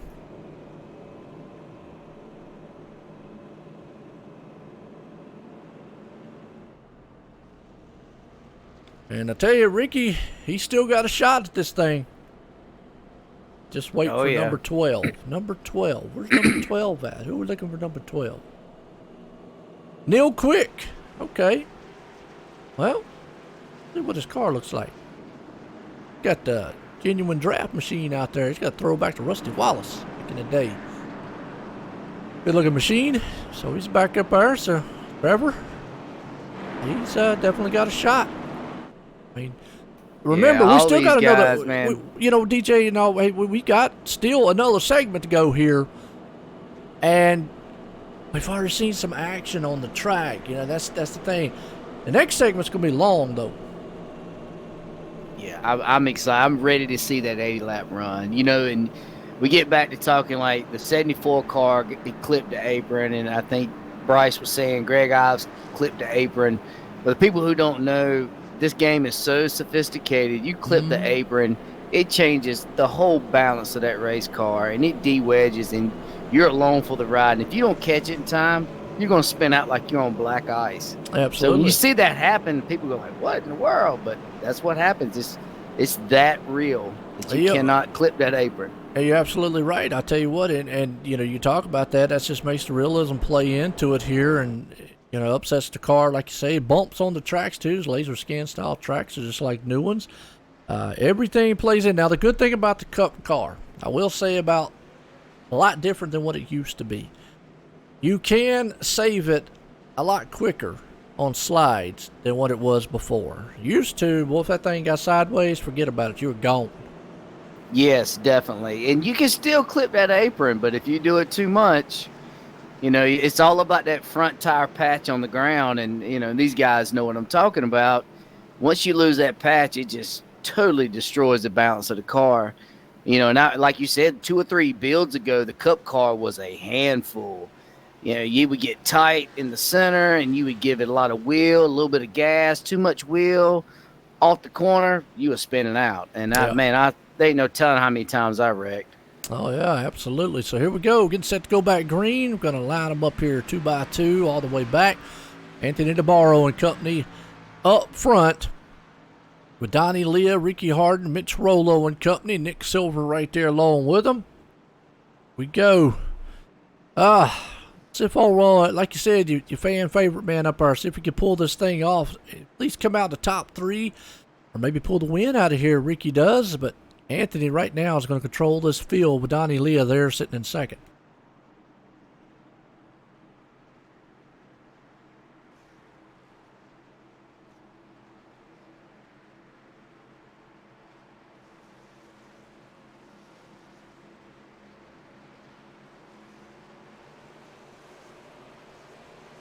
All right, here we go. Pace car. Out. Anthony DeBarro back out front. Ricky did not get the start that he wanted because that's going to put Mitch Rollo on his outside.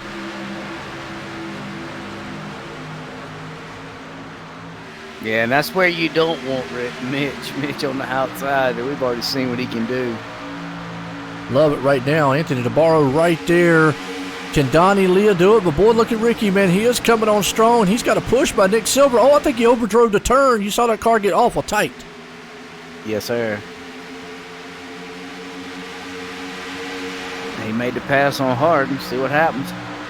Yeah, good run right now, side by side. Boy, Anthony is just gone. He knows he's only got a short amount of time to get out front, and he's moving away from Donnie. Mitch Rollo's there. Ricky's falling back to 4th. Right behind him, Nick Silver. Scott Stencil on the move with Kevin Brown right there. That's a good battle for about 6th and 7th. Yeah, Scott Stencil came up here. He wasn't up near the front earlier. He's definitely worked his way through the field. He's showing some strength right now on that outside. And, he just might take a top 5 from this one. Yes, he is right there. He's got that high lane rumbling. We saw Mitch do it a little bit earlier, but it looks like, man, Kevin was able to get around him. Jose Gonzalez now is going to be on the inside of him, see what he can do. You've got Chad Coleman there. David Comstock. Wow, I tell you what, just got to give my hats off to that guy. Boy, he is fighting for everything tonight. He's cracking the top 10 here. And another one we haven't really talked about, you got Brian there in 11th, but Tommy Ryan quietly and methodically has moved his way up to 12th. He has been marred back in traffic all night long, but it looks like Donnie Leah just cannot make any ground on Anthony DeBarro. It has been, and remember the confidence that Anthony said when we interviewed him there, and he won that first one was, I feel like I can beat anybody here tonight. He knows he's got a fast car. He knows he's got the setup needed. Right now, he's showing it. Yeah, now is this for another $20? It is, yeah. Man, that's a case of Coors Light and a pizza. Yeah, or some Dr. Pepper. Yeah, Dr. Pepper. Yeah, I don't drink. That's two cases of Dr. Pepper. Yeah, I don't need it, but I tell you what, it's heating up front. Donnie Leah is pulling him in just a little bit, but what we saw last night, catching and passing, that's two different things. He might be able to get there, but does he have enough to get around him? And it's just so hard to pass this track right now, and Anthony's not going to make it easy. He's going to say, look, I'm not going to give you that inside lane. He's probably going to have to do it outside, and I just don't know if he's going to have enough to get around him. He's got a heck of a run down the backstretch. Oh, he's going to dive it on the inside. Yeah, he's going to take it. And Anthony's going to, boy, he drove that thing into the turn and is going to drive it off, and it's stuck. Wow. I think that's what saving those tires will do. I mean, even though he's out front and setting a good pace, he's running a line that he's not killing his car, even though he's fast. Well, what he would love to see, too, yellow flag, he won it. Segments up. Anthony DeBarro has put it 2 for 2 here tonight. That was a run. Mitch was coming on strong, but man, and I tell you, Ricky Harden came in there in 4th, so good run by him. Nick Silver in 5th. Donnie hangs on to 2nd. Mitch up to 3rd. Woo! So here we go. Got the big one. It's the 80-lap one. This is the one that matters here tonight, guys. Yeah, we're gonna see some strategy now. This is where it's gonna be good. It's almost like being like at a Daytona and Talladega race now. We get to see some good strategy. Yes, we do. Well, I'll tell you what, I appreciate everybody tuning in. Hope you're enjoying the race so far. Like I say, hit that like, hit the share out there for these guys. For Bryce Whitson out here tonight, he's got that link out there. Hey, make a donation out there for him, and and so forth and so on. I mean, it definitely would help out. He's out here battling. They're going to Philadelphia to get a great treatment done for the leukemia he's got. Now, he mentioned something. What was the name of it again? There, Bryce? Oh, so I have acute myeloid leukemia. It's just a form of leukemia. I'm glad he said that because I'd have messed it up. Yeah. Children normally get what's called acute lymphoid leukemia. Adults get acute myeloid leukemia. So just kind of one of those things, for my age group, it's really rare. Let me ask you a question. Typically, it's older individuals. Yeah, let me ask you a question, because I'm not really familiar. Now, I'm not really familiar. I'm really more familiar with brain tumors and stuff. Obviously, being a survivor of one, and unfortunately losing my dad to one. But not really familiar on the leukemia. Is that hereditary, or how does that form? Is that something that you can prevent, or is it just basically like what a brain tumor is? Because they told me I could have had it for 20 years and just never known about it. They really don't know any real causes for leukemia. There have been a few things for some very specific leukemias that they've linked to benzene and some other volatile chemicals. But right now, they really don't have a reason for the leukemia I have. Just that I was an unlucky 36-year-old, or what do you think? 34-year-old. Yeah, and that's bad, like you just said right there. I mean, hate to see it, and oh, okay. Yeah. Awesome. I tell you what, I just got that message there. That is awesome. I appreciate it, Joey. Well, I tell you what, I'm going to bring up Anthony DeBarro again. We get a word in with him. And we'll continue on with that conversation that's happening here for a second. I'm bringing on Anthony up here for a second. Make sure he's not on pit road very fast. Hang on. Sure he's on track. We're good. Anthony, Joe White in the booth. Got a copy? Yeah, how you doing? You getting tired of talking to me yet? But man, I'm gonna tell you what, you said earlier that there's nobody on this track that's gonna be able to beat you. You're proving it right. You have got a bad fast machine. But I just got word from Joey here, and I figured I'd let you come up here. You're the stage 1 and 2 winner, obviously $40 richer tonight. And this is for all the marbles though, the last stage. So I'm gonna let you Joey just gave me some information, but I figured I'd let you come up here and tell. Yeah, the money I won, the $20 for each stage, I'm donating back to the fund for Bryce, so we can get him to Philadelphia and get the air he needed. So I mean, I'm here having fun, and we're having a good race, and I figure the money would be best sent back to him, and his family. There you go. Man, I really appreciate that, Anthony. We're I'm thrilled you all have done this, as I've said many times. We're just trying to get through this time and trying to get everything taken care of. And so, $40 is nothing to laugh about right now. That'll pay for about one pill for some of my medicines. Awesome.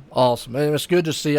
I like it. I've said it before. It's an awesome event here, and y'all guys look like y'all got a heck of a race out there and having a lot of fun. And I know, Anthony, now let me ask you a question though. Earlier, we saw Mitch Rollo do something very impressive, run the high line, and he went by you like you were sitting still. Does that make you a little worried maybe later on? No, I was in our conservation mode there, and these 39 and 51 did a little strategy here. They were real easy on those couple green flag laps, saving their tires, and now they stayed out. So we'll see how this goes. 28's really fast, so I don't know how much longer I can hold him off, but we'll see if we talk to you in another 80 laps, and we'll bring that trophy home. I'm gonna keep that one. Well, you got right now. You're trying for that trifecta tonight, and you definitely. I call you the silver bullet, man. And you have got a bad fast one there. Again, good luck. Congratulations on the 2 segments wins tonight. Thank you. All right, there you go, Anthony DeBarro. Boy, I tell you, man, that guy. He's fast. He's got a lot of confidence, and I don't blame him. He knows how to put it around there. Now, he said something interesting there. We saw it too. Mitch came through the field fast, but once those tires just kind of fell off, they were done. And I think that would be good on a 10-lap, 5-lap shootout. but in a long run, I think Anthony's got the better run there. Anthony's definitely got a heck of a car out there, that's for sure. Him and Donnie Lee have had a great battle. Mitch Rollo, like I say, really, I think you can say any of the top 5 right there have the capability of winning the race. There you go. I tell you what, and then it's awesome there. I wanted to bring him up there and let him say that. I'd got the message through Joey there, but I wanted to bring him up and let him tell you what he was going to do and so forth. And like I say, it's awesome, man. The support we've seen out here again, and it's awesome to see these guys what they've done and so forth and so on. And I've enjoyed it. I've loved it, and man, just I don't know, 80 more laps here. We got some 2 new guys up front though. Look at that, Daniel Falkingham and Justin Fuller. They were both caught up in wrecks earlier on. Now, they got a fast fix tonight.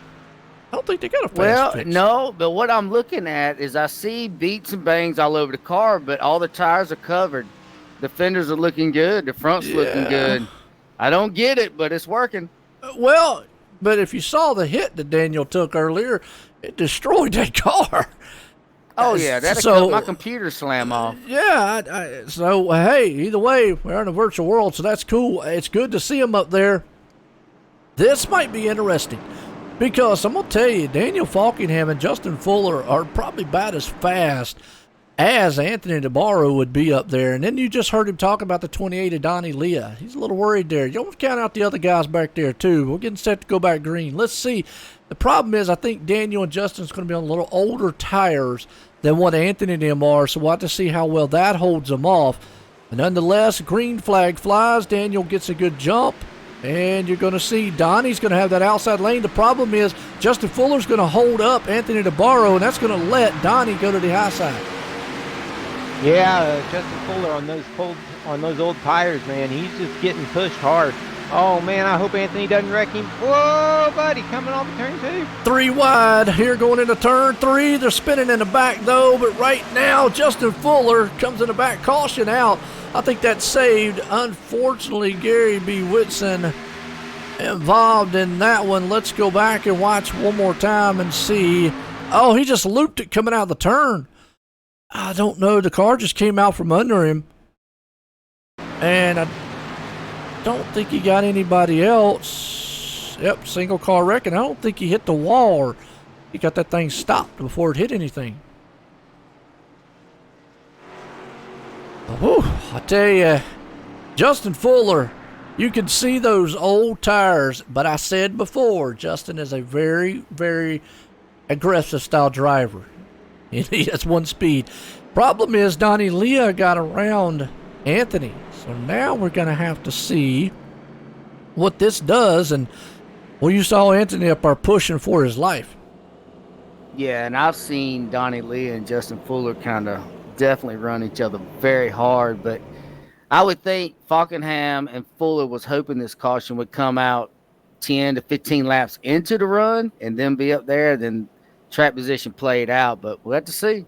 Yeah, I'm with you there. I really do, because Daniel, not so bad. He gets to control the field.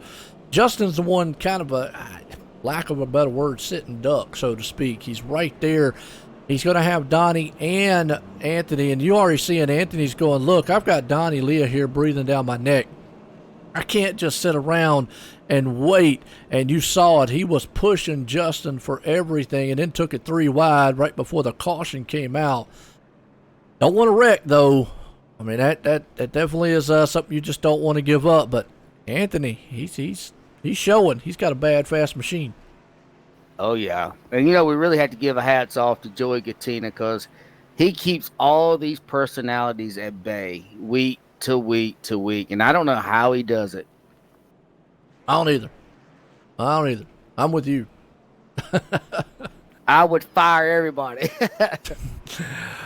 Well, yeah, there you go. I mean, I definitely would too. I mean, so. Well, let's see. Well, I tell you what, my hat's off there to Daniel Falkingham and Justin Fuller. For the wreck they got into earlier. I mean, it's just like wild. And now they're up there leading and in the top spot. Amazing. You know, looking back through the field earlier, we're still missing a bunch of people I thought would have signed up for this race, but I reckon 60 spots got filled up pretty fast. Man, we should have made it 100 entries. Well, you can only have 43 out there, though. We can have 2 races. Well, it was only scheduled for 1, though. I'm pretty sure I can pay. I enjoy doing this. You hear that, Bryce? He wants to have another one. Man, one of these is enough. This is a long race.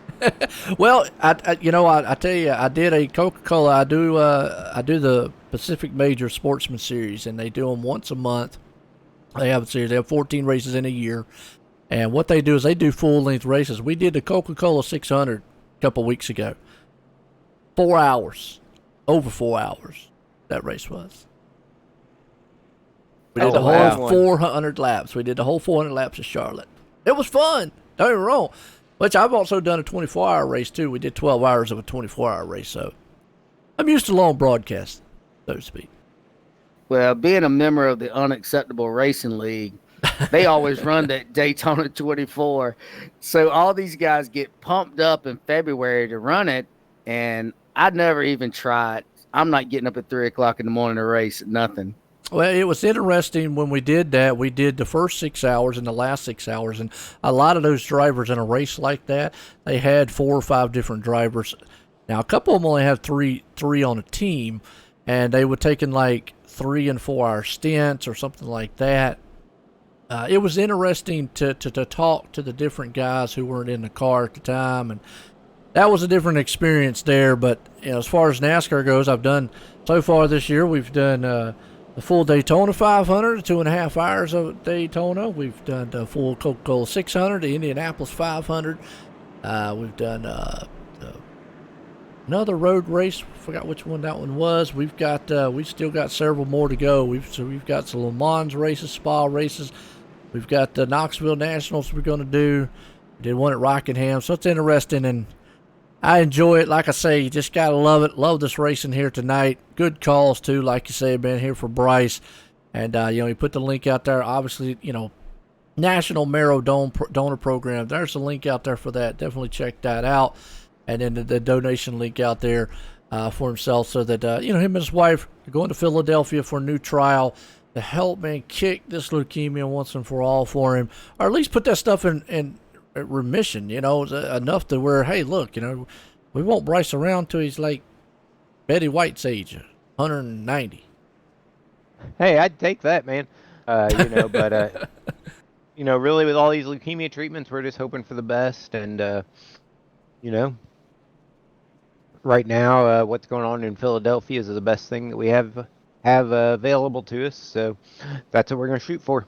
Hey, no doubt about it. And that's what you got to look for, and that's what you got to hope for. Like you said, you got to have all the treatments in the world, and it's good that, like you said, you're just not quitting, and you're just never going to quit, never give up. And that's what it is. Never quit. 240 here tonight. That's the slogan they're going by. And, for all the folks out there, new or just tuning in and so forth, we're in the 80-lap segment here tonight. We've had 240 laps, and it's been dominated by Anthony DeBarro, who right now, no, he is not up front, but we'll just have to see what he can do here on,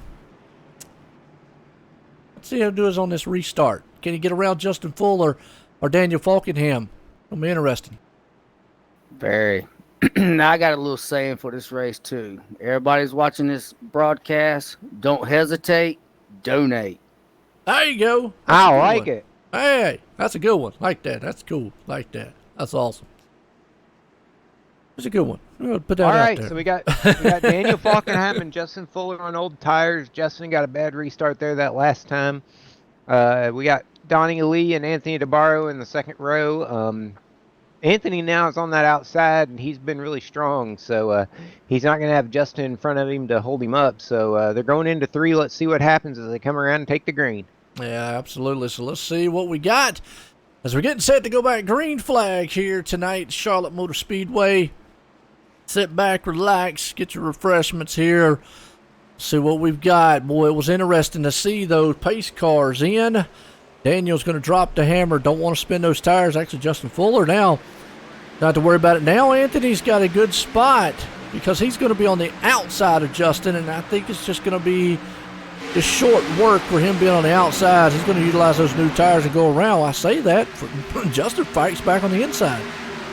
Yeah, that's actually surprising. Whoa, Justin's going to cut that close to do that slide job there on DeBarro. I don't know that DeBarro's going to be too happy about that. No, I tell you what, he might talk about it later on, but here's the problem. It's going to leave the door wide open as Donnie Leah is going to go slamming through it. Here comes DeBarro. Man, he is all over Donnie Leah. Right? Oh, he gets into him. And what a drive, man. Donnie Lee held on to that car. Well, he held on to it, then he lost it. And they're wrecking in the back. You got to be kidding me. Let's go back and watch the replay. We're going to watch first what transpired between Donnie Leah and Anthony DeBarro, because that's not where the caution flew. It flew behind him, and I got a feeling what happened was it probably was a checkup behind them that caused it. But watch this between these two. Anthony DeBarro all over the back end there. Donnie Leah got into the back end of him as it was heading off into one. Almost pretty much just shoved him through the turn. And they almost wrecked. Justin Fuller had to check up, and that's what happened. Ricky Harden got involved in it. That's basically what happened. Those guys had to check up behind them. And that's what caused that one there. So let's ride here with Ricky Harding. Yeah, when Justin Fuller checked up, had nowhere to go. Kevin Brown involved in that one. Unfortunately, a lot of good cars, but Ricky Harding involved. Donnie Leah, he eventually spun, somehow going down the backstretch on that one. Let's ride with it one more time and let you see here, folks.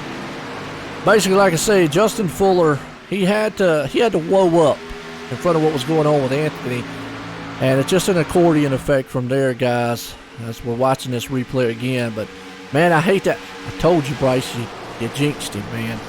You jinxed him. Well, I tell you what I'm doing. Yep. I'm looking at the damage on Ricky Harden before he pits. I'm going to check it out after he pits. Let's see how good his pit guys are. That's it. Well, we're watching this replay again here, and you just see it right there. And then Justin had nowhere to go, and then problem is Ricky had nowhere to go, Nick Silver nowhere, and it was just basically accordion from there. Just all these, the drivers just had nothing they could do to try to get stopped. But when you were that nose to tail that close, pretty much everybody involved. So, like you said, and I seen where Tommy Ryan made it through, and my driver that races for me tomorrow, he squeaked through there with no damage too.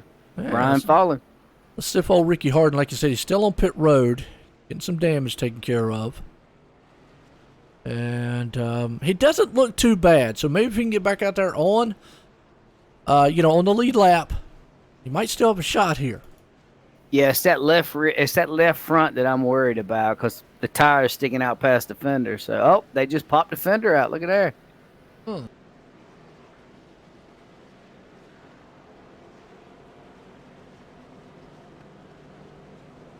And they popped it out more. I mean, hey, they keep fixing these cars like this. A little bit of damage really ain't that bad. Well, Justin comes into his pits. He got some damage off of that in the front and the back. This benefits him to get his tires. Got to look at guys like I got to look at Anthony DeBarro because, man, remember, he got a little bit too on that. So let's go on him. Let's find where he is right now. Car doesn't look too bad. No, everything looks straight as the air on that car. From what we can see, it looks pretty good. So hopefully it didn't. I mean, he did get in the back just a little bit there. Let's go on the hood view. Yeah, it looks right now he might look okay. Hopefully it didn't knock maybe the toe out or anything like that on it, but hopefully he's good. So and Anthony was out there. Donnie Leah, another one. Unfortunately on pit road. Still getting damage taken care of. Now, Donnie had a very fast car. I got to give my hats off there to Anthony. He tried, as soon as he got in the back of Donnie, letting out and letting him go, getting that thing straightened back up. The problem is again, everybody was just on top of each other and just not a lot you could do. Justin Fuller was right there. It's just everybody, man, just boom. Yeah, you can't Monday quarterback that. It happens so fast. If you're there, you're in it. Yep, pretty much. And that's just racing for you folks. I know a lot of us up here looking like, well, why didn't the guy stop? Why didn't he do it? Reaction times, and everything happens so quick in racing, happens in real racing so fast. And when you're that close going that fast, it doesn't take much for a car in front of you to get a little bit out of shape. And you saw Anthony get out of it to let Donnie get straight. The problem is Justin was right there and nothing he can do too. And then obviously it's just on back to the rest of the guys, Ricky and so forth.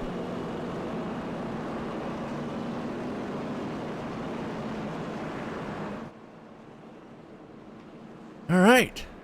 Caution here. We'll see what we got.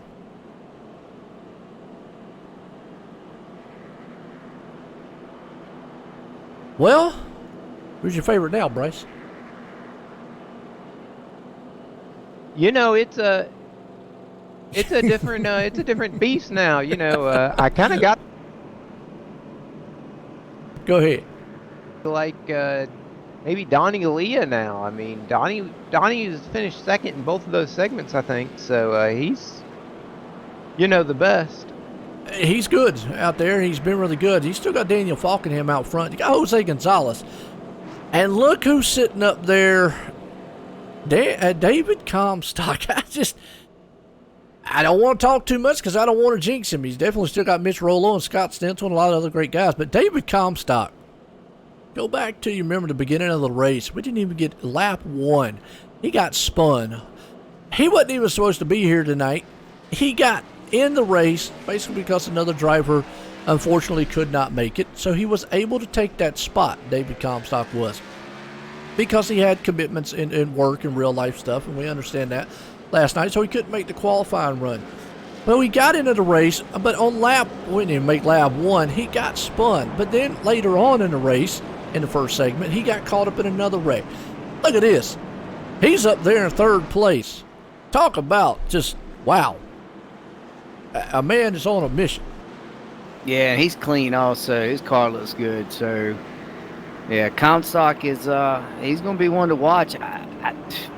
Any of these guys are able to win. I'm with y'all. It's really hard at this point to say who's going to pull this thing off. We keep saying patience, patience, patience because it is a longer run than what it is before, but a lot of these guys are just going all out. You definitely don't want to wreck, but hey, you've got James Crahula.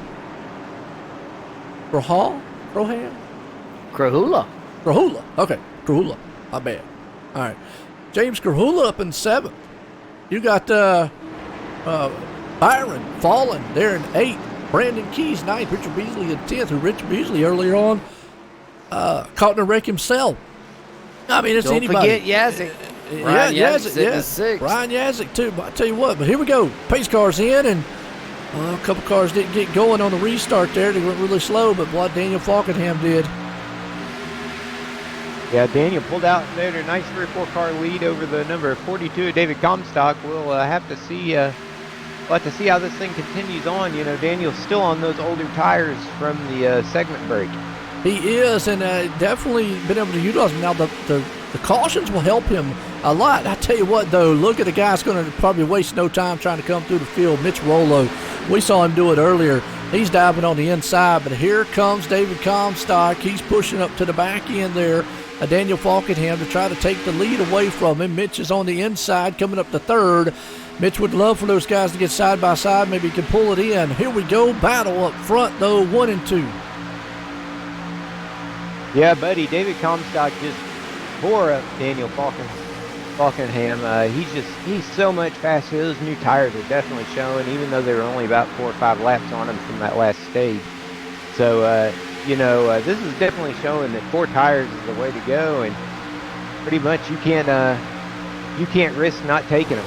Absolutely. Outside dive from the 42. David Comstock, boy, from last place to first place, and caught up on the first lap here. He's going to the lead. He's bringing Rolo with him. And right there on the high side, no, not yet. Daniel said, not today. I'm going to take that inside lane away from you. But the man on point, David Comstock's going to lead that lap. I tell you what, folks, if you're running around your room right now, y'all too, because it's been excited. I don't know who's going to finish this thing. I don't know who's going to win it. Yeah, we got a long ways to go. We ain't even made the pit stops yet. Hey, but that's what makes it exciting, man, folks. I know, tell you, green man, flag awesome. pit stops. Whew, man, right now, to get spread out and up front, you see David Comstock pulling away a little bit, Mitch Rolo. Now he got around Daniel.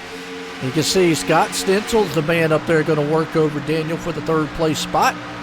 Let's go back to the back here a little bit. Anthony DeBarro, remember, got it caught up in that little bit of a mishap, had to make a pit stop. He's back in 15th. Let's see if he's able to rumble through the front. Donnie Leah, another one. You mentioned him. He was up to second.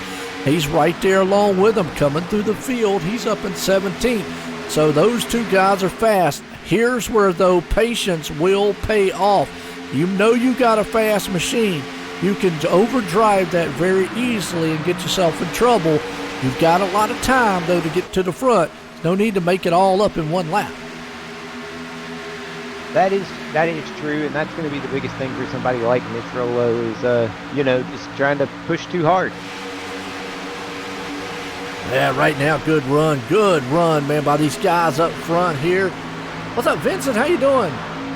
Best probably chance to win is the 51. I mean, shoot. Okay.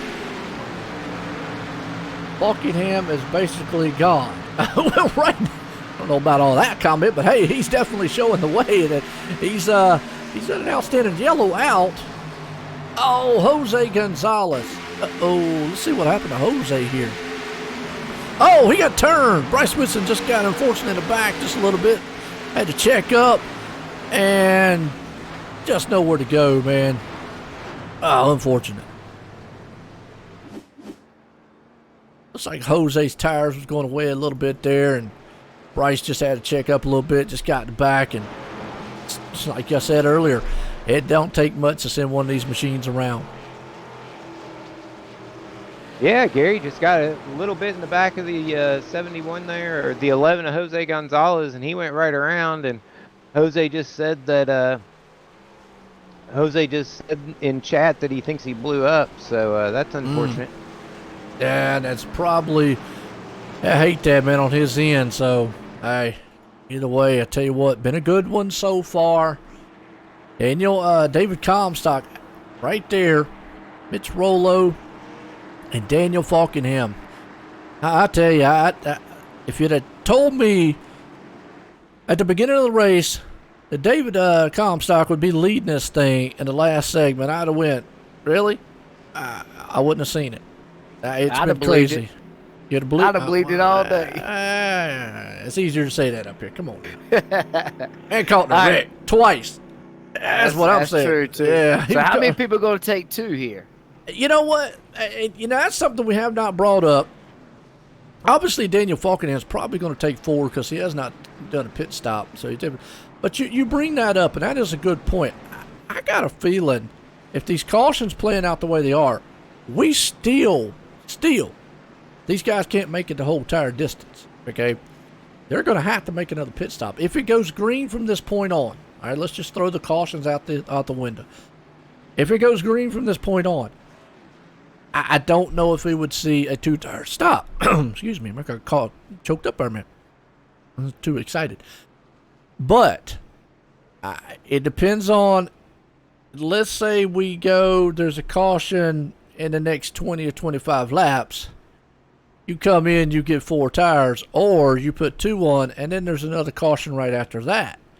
Maybe 10 laps later.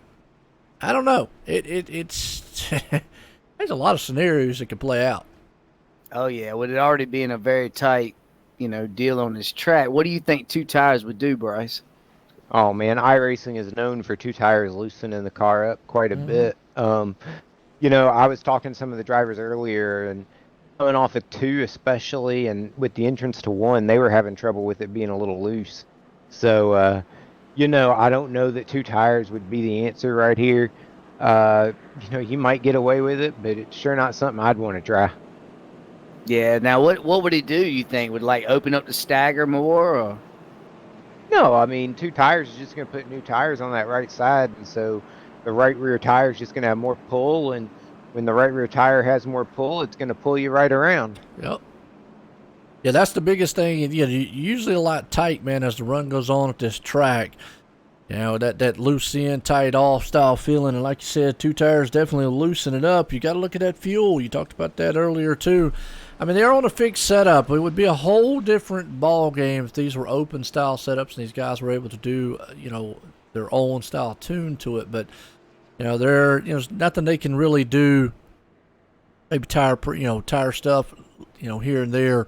But you can't really change a lot being the fixed style setup. 2 tires, yeah. You could put 1 tire on if you wanted to and really loosen it up. Yeah, that's true. I kind of wonder, the way iRacing is headed, like, say for a fixed setup race that everybody's got to run the same thing.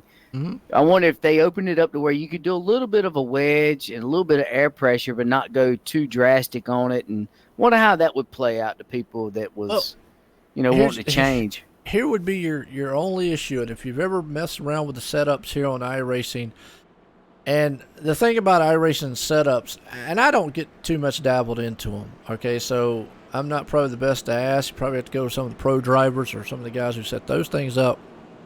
But what I have seen is you make one little change and it throws the whole setup off. The whole setup. And it does not pass tech. With what you just said right there, if that's true, one small change like the wedge or something inside the car is going to throw off your springs, your shocks, and everything else on that car, and it's probably going to fail the car tech-wise. And there might lie the problem with them allowing them on a fixed style setup. Now, obviously, if you're in an open setup, sure, you can do stuff like that. I believe you can. Never run an open setup style race, but I believe you can. But, yeah, I mean, just from fiddling with some of the setups here on iRacing, I know if you change one little thing, it can throw that whole setup way off. Oh, yeah. I've definitely had to make phone calls to get it back in. Yeah, it's crazy, but you do bring up a good point. I mean, it would be interesting to be able to do some things. The problem is then you're going to start falling in line with your open style setups, and I think the geometry and how they set these things up, what a change like what you're talking about would, some of these guys, a small change is one thing, but and I know. Drivers don't just do small changes. And if you gave them that option, there's going to be people that are going to want to go in there, well, let me crank this thing all the way up. And when they do, it's going to throw that whole setup out of whack. And then it's going to be, their iRacing's going to say, okay, sure, we're going to allow that. Then you're going to make everybody mad that does open setups. Well, wait a minute. He's able to add this amount of stuff or take this amount of stuff out and it don't change his setup in the race. Why am I not? And it changes my whole darn setup. I got to change every spring and, anti-roll bar and all that. Everything's got to change. So, yeah, if the drivers were, what's the word I'm looking for? Disciplined, so to speak? It might be different. Yeah, just throw that whole idea out the window.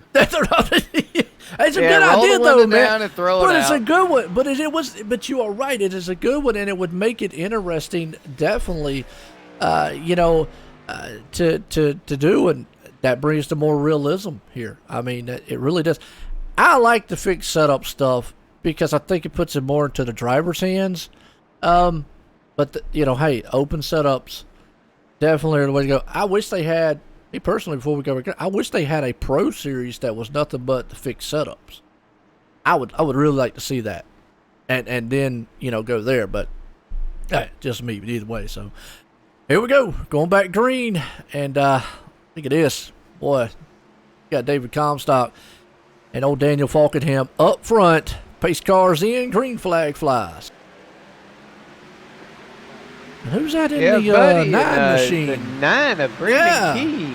he just snookered them all. Brandon took 2 tires on that last pit stop, so he could did. get up front. And Donnie Lee you know, also. he just got him right up there. Him and Anthony DeBarro took 2 tires, as well as Donnie Leah. So let's see what happens here. This is going to be kind of interesting. Donnie and Anthony took 2 tires.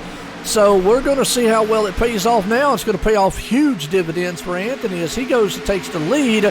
Oh, man, they're collecting each other to they're wreck. wrecking up front again. Ouch, and that got, that time, that caught Daniel Falkenham. Yeah, and Tommy Ryan took a bunch of good ones. Yeah, that destroyed a bunch of the field. That's unfortunate. Let's go back and watch a replay here, see what happened up front. Looks like but just as the 9 got a little loose right here, but we're going to watch it. You saw Anthony there. Unfortunately, that one's going to take David Comstock out of this one here. Going to ride along with him down the back stretch. We saw Anthony go to the inside, take the lead away. And you also see Mitch Rollo. Oh, he got loose, the 9 did, and when he did, he came up the track right into David. Oh, Mitch Rollo involved in it too. Oh, wait a minute. Oh, Mitch actually, well, watching the slow-mo here. He got a little contact. I don't know if it, yep. Oh, yeah. Oh, Tommy Ryan just destroyed him. Wow, Tommy, nowhere to go. Just nowhere to go. Yeah, there's not enough Gorilla Tape to fix Tommy's, I don't think. Yeah, and you got Nelson Rivera. Unfortunately, Gary Whitson involved in that one. Mitch Rollo was huge fast in this one, too. Just unfortunate. You got a lot of fast machines there caught up in this one.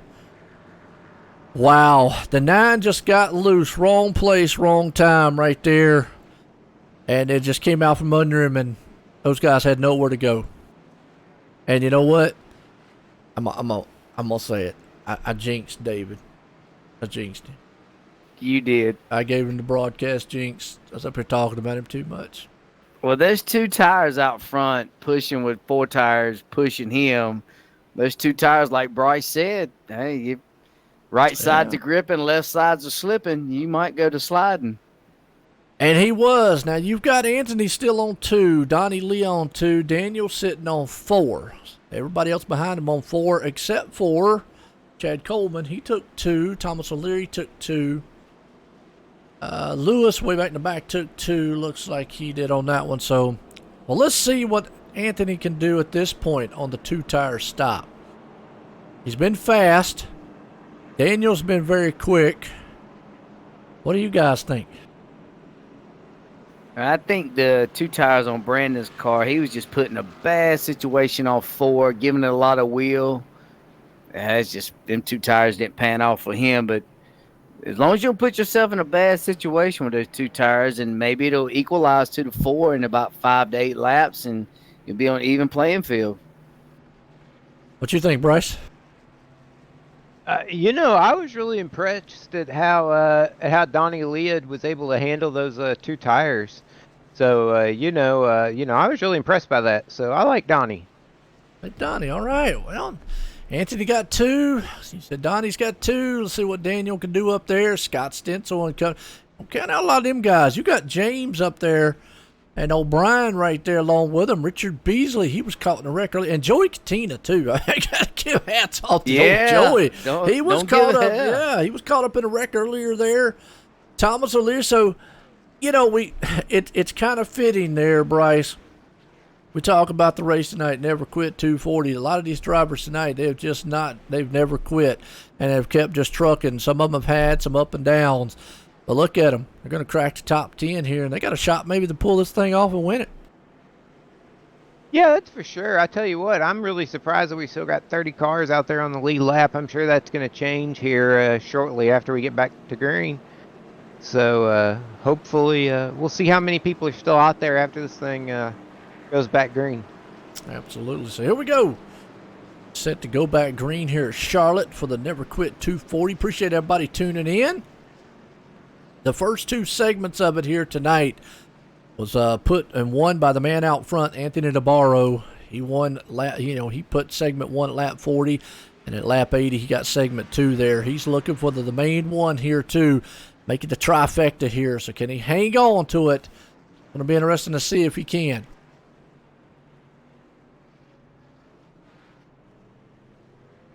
Yeah, these guys are really pushing it hard for this this helmet trophy. Woo! Yes, they are. I forgot to tell them it ain't no bigger than a gumball. Ain't no bigger than a gumball. No, it's actually like 11-inch round helmet with all the inscriptions. It's gonna be really nice. All right, there you go, man. Tell you what, you need to get a picture of it somewhere up there or something. Yep, I'm gonna send the winner one, and planning on sending Bryce one too. There you go. What's wrong with that, man? Whoa, wait a second. Hold on. Wait, what? I'm getting a trophy too. What the heck, man? Yeah, this race is for you, brother. You got to get like a trophy. Man, yeah. Because no matter who wins the race tonight, you're winning the race. You're the one we're pulling for to win. Absolutely, man. That's what it's all about. That. I appreciate that, DJ. But I'm going to tell you right now, even sticking in this thing tonight is a win. I mean, we're going on what, 2 hours and 15 minutes this thing's been running, and we're running out of time real quick. Yeah, well, it could be a time style race here. It could end up into that. So, like you said, man, it's a good one, and here we go. And just want to let you know, just because, man, I've appreciated you've been up here in the booth, and I love the calls, and just coming from a guy who has, battled to his own things in life and whatnot, and it's a tough road that made my own donation to you. So I donated 30 back out to you. Well, I appreciate that, Joe. It's that means a lot. Like I say, every little bit helps. Yeah, I mean, I know it's not a lot, man, but it's something, and that's what we always say, something's better than nothing, folks, and that's what it's all about. I love the inspirational stories. I love people out there, man. Like I said, just don't quit, don't give up, and coming, it kind of hits me here. That's why I appreciate doing this. Kind of hits really close to home on my end. You've been battling for years with cancer. I've survived one myself, and so it's awesome to see that. And that's why I so much enjoy doing what I do here, because I'm very, very thankful.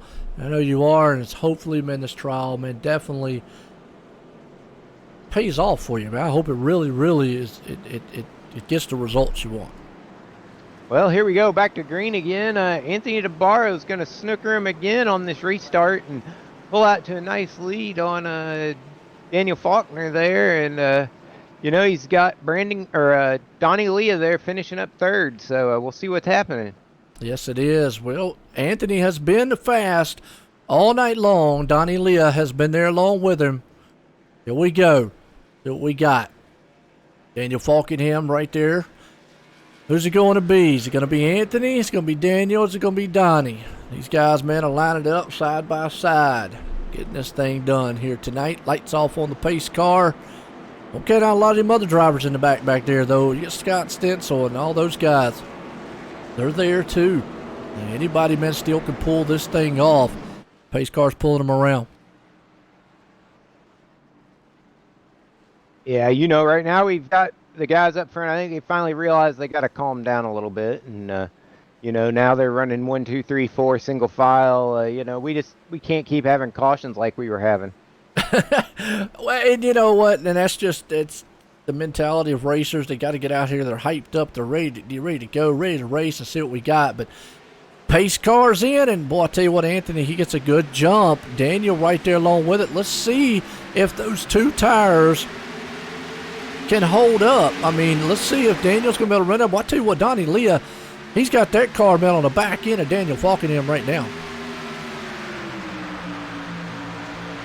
Joe, I think you're behind a little bit on the broadcast, because what I got right now is that Daniel Faulkingham, or Donnie Lee, is getting ready to pass Anthony DeBarro. You're right. He's passing Anthony DeBarro here to pass to the lead up on front.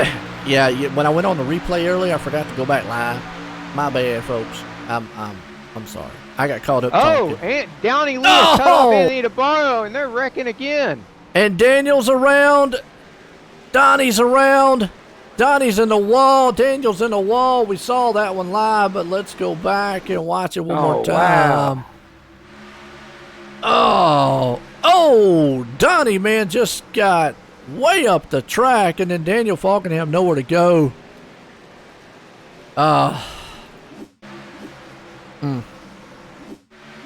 Let's see. Donnie went on the inside. He was going for the lead, and he was down low.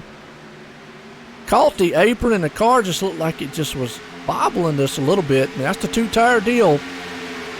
Watch it here again. I don't know if Daniel might have got into him or that car just lost it in the turn.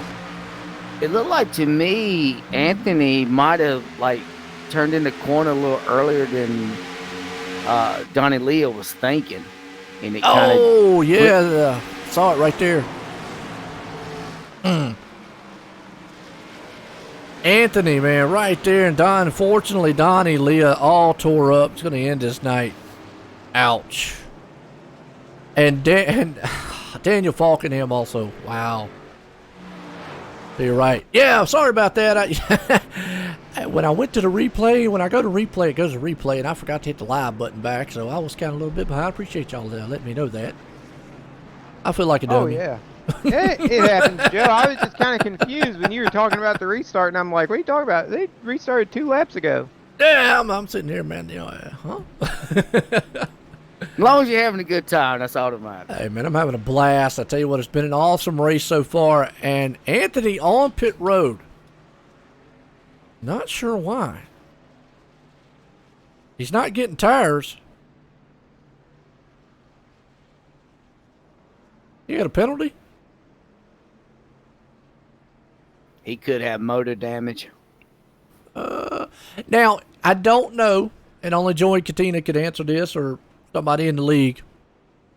I do know in the past, and I do know one of the rules in the Sim5, I don't know if they got it implemented tonight, is if you cause the caution or you feel like you caused the caution, they allow you to call it out. And then you obviously, they'll let you serve an EOL at the back of the line.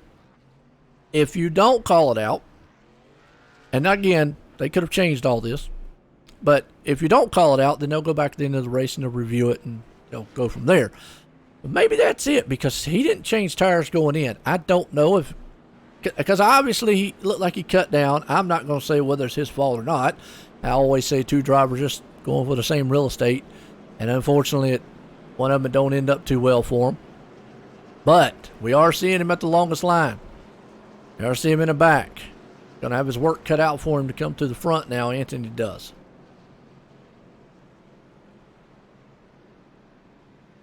Yeah, and Anthony might have owned up to it. I mean, he's good enough. He's clean enough. He knows these guys up front, you know, they know when they make a mistake. And sometimes it takes, you got to humble yourself and say, did I really do that? And just own it. And you go back and look at it later, you know.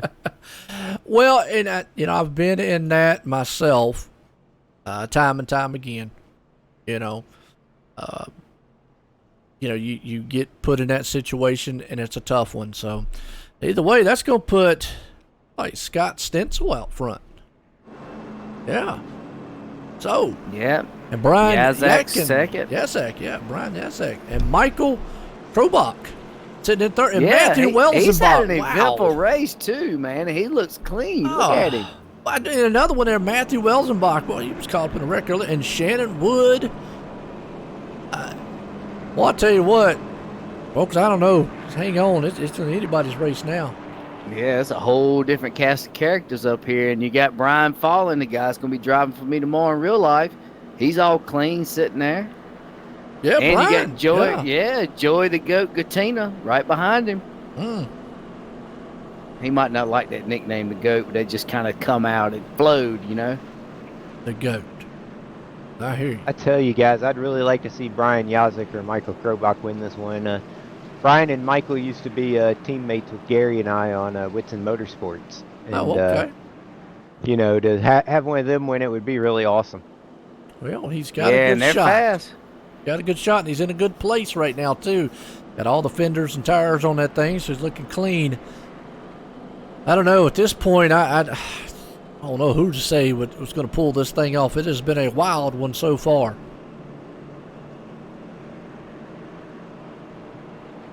Oh yeah, this has definitely been a wild one. You know, I've been surprised at how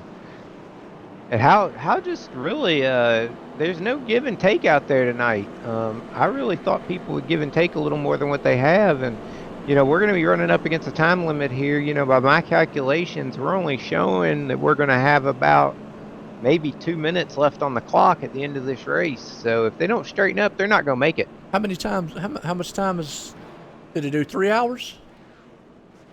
3.5. It's 3.5. Okay. Now I'm gonna say I'm gonna go off by what the ticker says, lap 95, right? We're not over 100 yet, are we?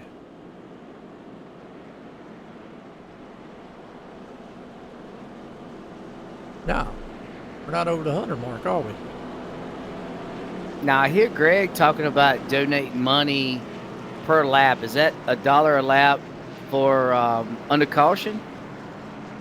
Yeah, what Greg just told everybody was Who's Greg? Greg who?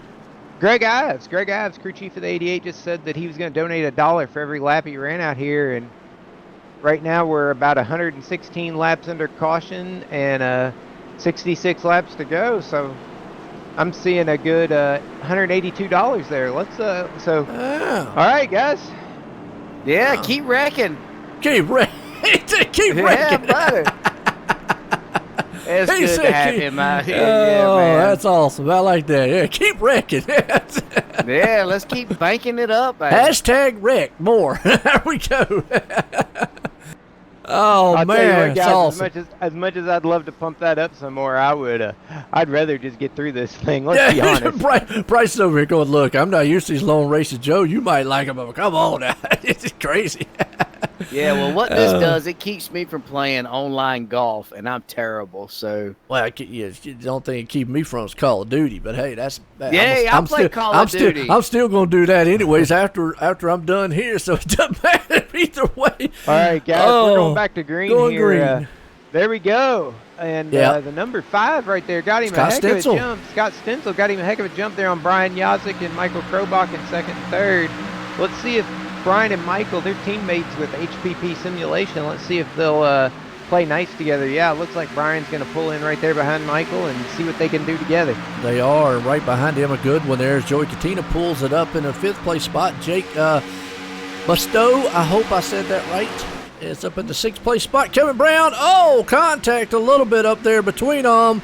And we got a car around the 12. And it's going to take Richard Beasley and the 12 machine of... Man, he hit them barrels at the beginning of pit road like Matt Kenseth. Trying to go back and see who the 12 car is. No, Richard Beasley was involved in that there also. Who was the 12 car? Was it the 12? 12. The Miller car is what it was.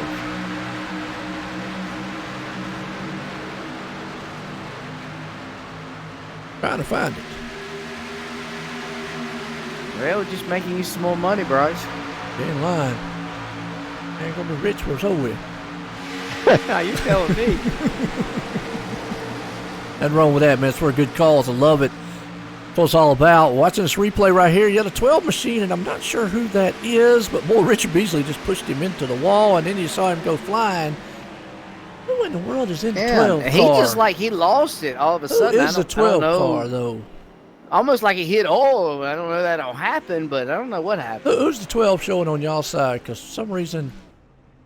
Neil Quick. There we go. Let's go on the replay. His number was kind of dark there. Let's go back on the replay and watch it begin. Folks, watch him flip and fly. Everybody loves Rex. That's an exciting thing here. He just lost it, though. Coming out of the turn. I mean, there was some hard battling there. Him, Kevin Brown, 3 machine there. You got Ricky Harding was involved in there, too. He came back up to the field.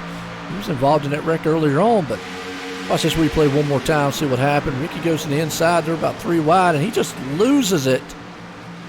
The 12 does. Yeah, that car just come right out from under him. Wow, that's strange. And then he goes flying.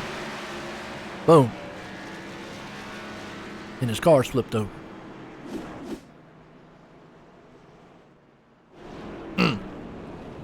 Caution. Well, this is interesting. Scott Stencil still up front. Michael Krobach right there in second. Brian Yazik and James for Hall. You know, y'all said that a couple times, and I still can't remember it. Krahula. For Hula. There we go. My bad. I'll get it eventually. At the end of this one. Just remember hula skirt. Yeah, that's true. That's the only way I can remember. Which I've been knowing James forever. So. Well, he's doing good. He's up there. Let's see what this man turns out for him. And like you was talking about, HPP. Yeah, man, the looks like the, what is that, the 72 of Michael. Well, Bryce, what you gonna do after this thing, man? You going to bed? Oh man, I'll be honest, this is the latest I've stayed up in quite a while, so I'm definitely going to bed. Well, actually, reality is I'm gonna go in and take about 25 pills with a bunch of stool softener, and then I'm going to bed. You know, you sound about like me. I've got a pharmacy over here, and I have to do all that stuff, and I usually try to stay a little later because when I do, they knock me out. I don't know about you, but if I want to go to sleep, that's usually what happens. Unfortunate, man. I tell you, just walking pharmacies, man. Hey, we're live, we're here, we're having fun, we're Charlotte. Good calls tonight. And I tell you, it's been, you're going to have to give us a total on at maybe some point, post it out or something. Maybe, what's the total we've raised so far? Is there any way to tell what we've raised so far? I mean, that would be an awesome thing to see. I know nobody's business, but really, it would be awesome to see what our charity has done. I mean, I love it. I think Greg Ives got the, he must have heard me say, don't, hesitate, donate, because we're pulling his pockets. Well, Greg, man, that's awesome, man. Appreciate you. Definitely, man, stepping up. I appreciate everybody out there. I appreciate all the folks, everybody here at Sim500, all the drivers out there, even the ones that's not had the best of nights. But I appreciate you two guys up here in the booth with me. It has been fun and exciting here. And that's what I say, online, onlinesimracingnetwork.com, your home for fun and exciting sim racing. A lot of times, we're no NBC, we're no Fox. We're not like the big boys out there. We up here to have fun, call these races, and bring excitement to you.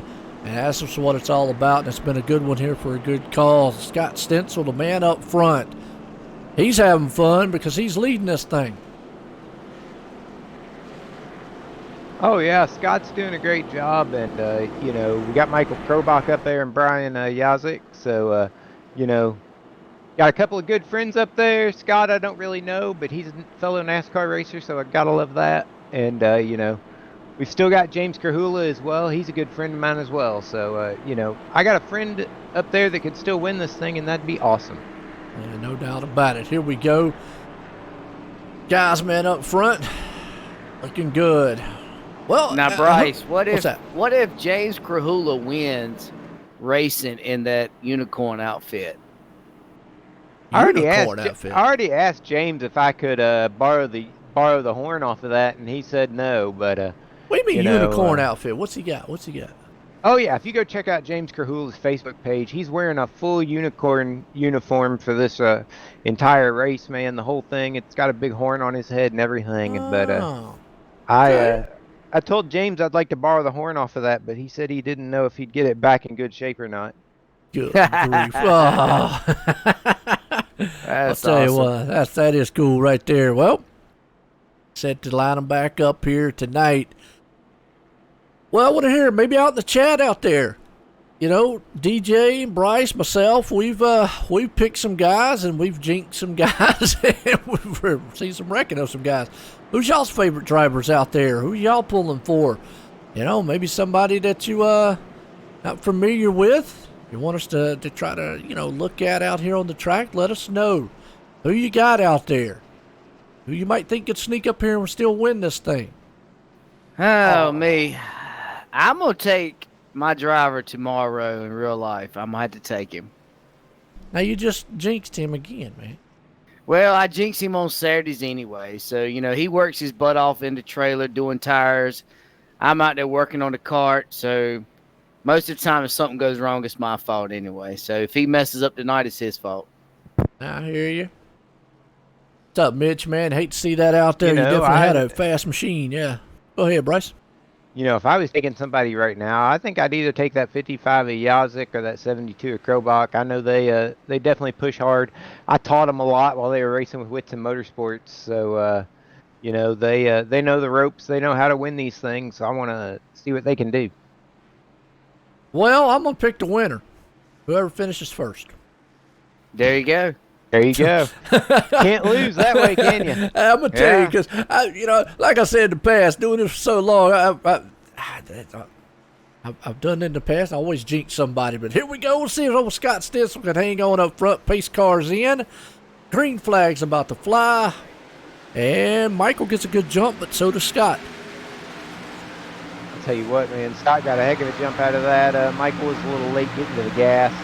But Yazik there is going to get to the inside of him. Let's see if Krobach's just going to pull in right behind him. Boy, Joey Katina, man, having a good run up the fourth.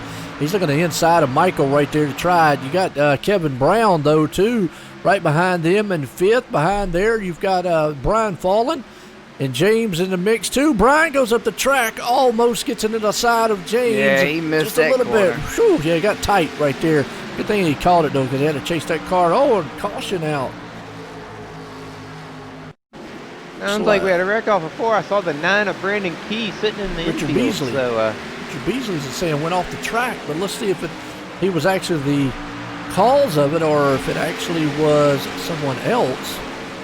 He just was kind of wrong place, wrong time. I think he's going to be wrong place, wrong time here. Watching the replay, still going. Two different wrecks happening. All right, well, let's watch here real quick on Richard's side. I know Daniel Falkenham says he went off track. And Richard came back. Oh, Richard just lost it. Coming out of the turn, he was able to scoop it up. Oh, then Daniel Falkenham was really the cause. He actually lost it and looped it going down in the infield. So let's go right along here with Daniel Falkenham. Not the night he wants. He's just trying to come through the field here. I know probably a little aggravated or whatnot. He's got a fast machine. Sometimes it looks like he just might have just overdrove it. I don't know if he got into the... Might have been a lap car back here in the back. Let's see real quick. Clean so far, guys. And it looks like, oh yeah, it looks like he had to check up. The 66 checked up in front of him and he had nowhere to go. And unfortunately, Daniel Falkenham got in the back of him and then just messed up the front end of that car again. Wow. Hard hit.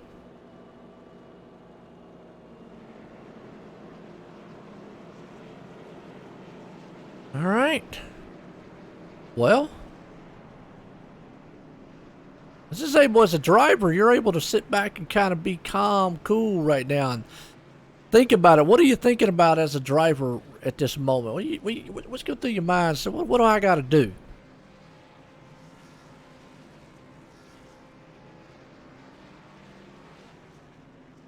sorry, what was that? As right now, well, right now you're kind of looking here as a driver. You're sitting back. What's going through your mind as a driver now? You're trying to figure out what to do. Right now you're just you're really playing this quote unquote rain delay for iRacing. We only got 22 minutes left. And we do? Yeah. I thought they had 3.5 hours. Or is it 3 hours?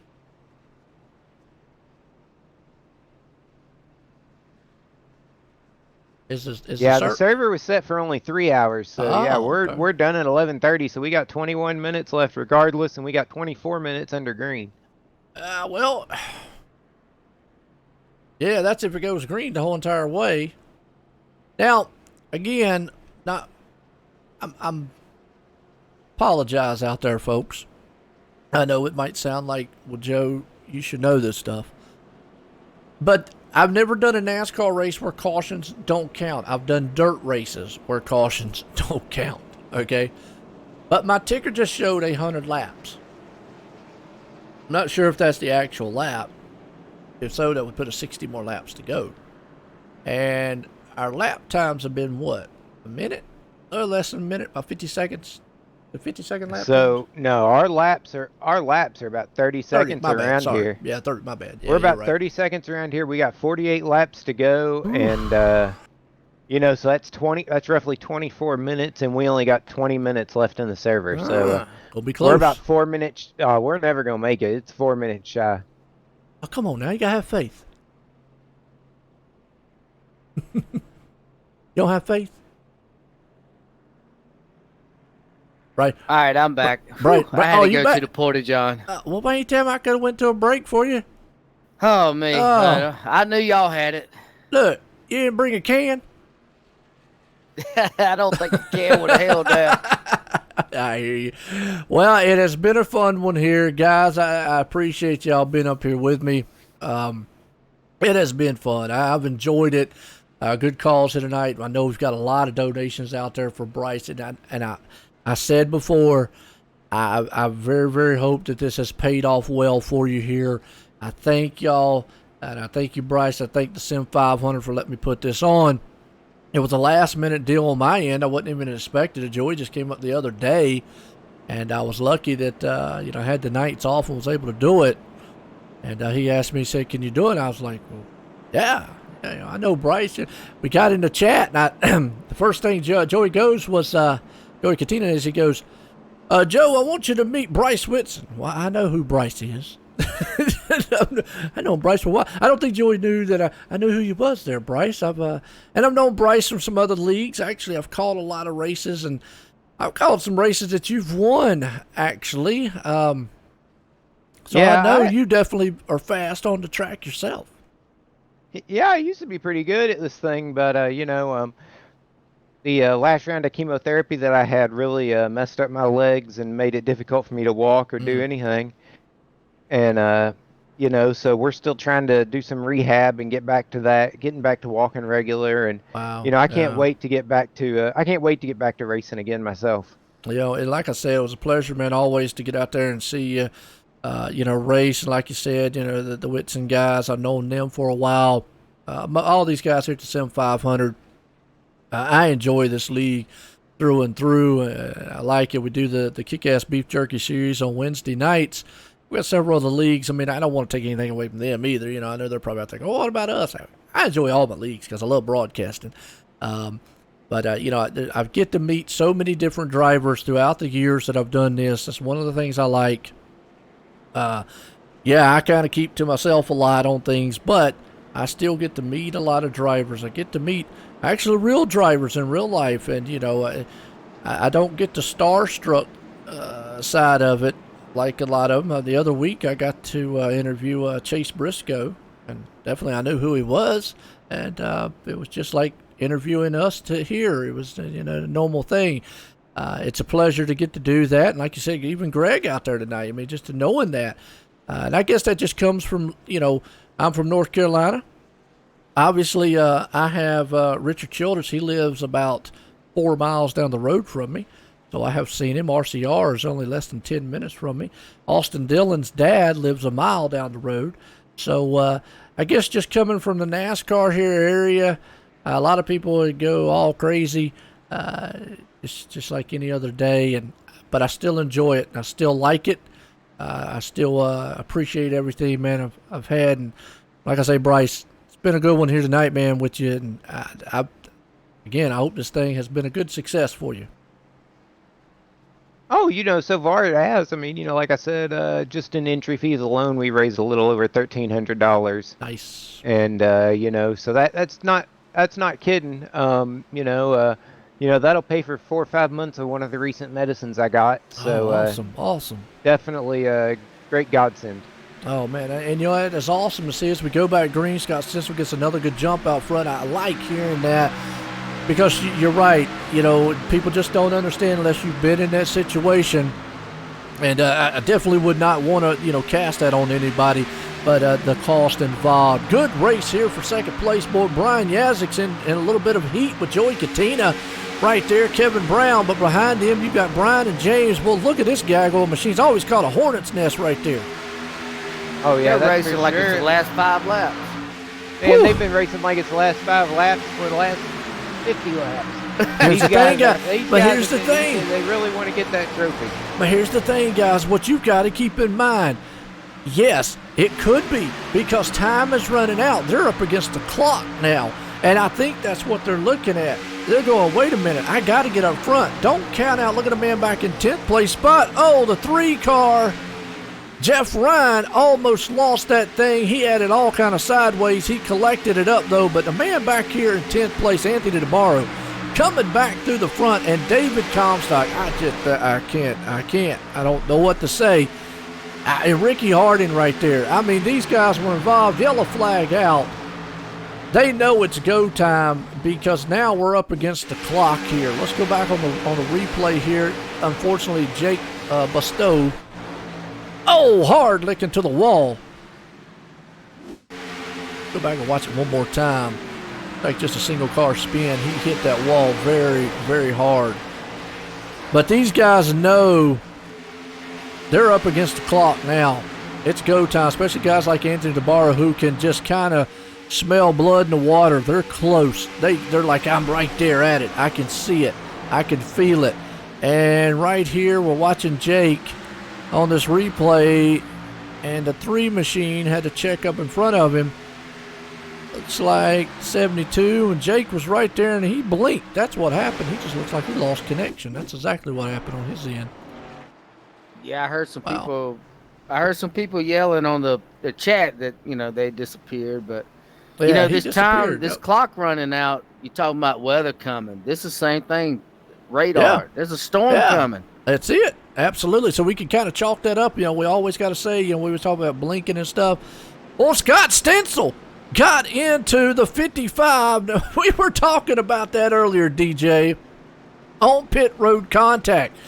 We just saw Scott Stencil was going to fake him out, but then changed his mind at the last second and got right into the side of the 55, and there was a little bit of contact and damage there between those two.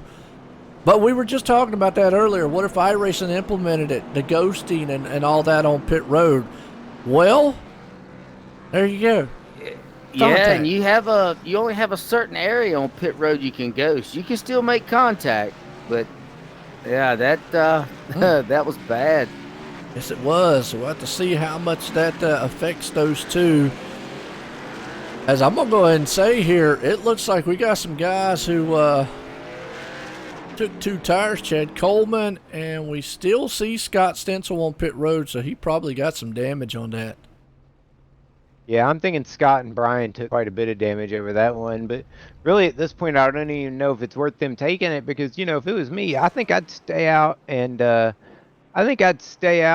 just try and run some pit strategy and just, run this thing green because, there's only going to be maybe 10 laps of green flag racing when this is said done. You're right. And track position, it's been crucial all night long. And you look at the people who stayed out. If they don't pit now, that's putting the new tires probably 7 and 8 cars back. I see a couple coming now, but I think the first one on new tires is going to be either Donnie Lee or James Krahula. And you're looking, that's 1, 2, 3, 8, 9 back. Oh, wow. Here's what that does too, guys. We see that now. It will benefit a guy like Kevin Brown, David Comstock up front because those guys on new tires are going to have to work their way through the field. It will benefit them because they're going to be able to get out there. And like you said, if we're only looking at a 10, 15 lap shootout here, there might not be enough time for those guys to get around. But there again, this is the fine line that you have to take. You've got new tires. You're going to be way faster. You just can't run over somebody because then you could damage your car or get in a wreck. So you've got to be aggressive, but then don't be aggressive. Yeah, kind of boy, double-edged sword. Yeah, and I was thinking that was Donnie Lee, but that's what Richard Swavely in front of James Krahula. I believe that's him in 38. Who was the first one on new tires, Bryce? Was it James Krahula?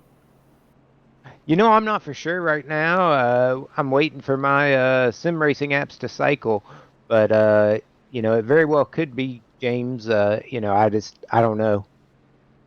Yeah, and if so, he's going to be, like you said, marred back there in traffic with no Joey Katina, Daniel Falkenham. All of them came into pit road. This is where, as a driver, you've got to have the urgency to get to the front, but you also know you've got to be careful. Now, with a track like Charlotte, it is very hard to pass. Track position is key. I've said it many of times. Late in the race like this here, staying out. Sometimes we sit up here and question it and going, why in the world would they stay out? But for Kevin Brown, David Comstock, and them up front, they're going to get a jump on the field. And as long as they've got, I'm going to say like we're looking at, 6 or 7 cars behind them, that's enough of a cushion for them to get out front to where even if those guys on newer tires are, well, like we say, 2 seconds faster, they still got to catch them. And usually time runs out. We're just going to have to see what happens.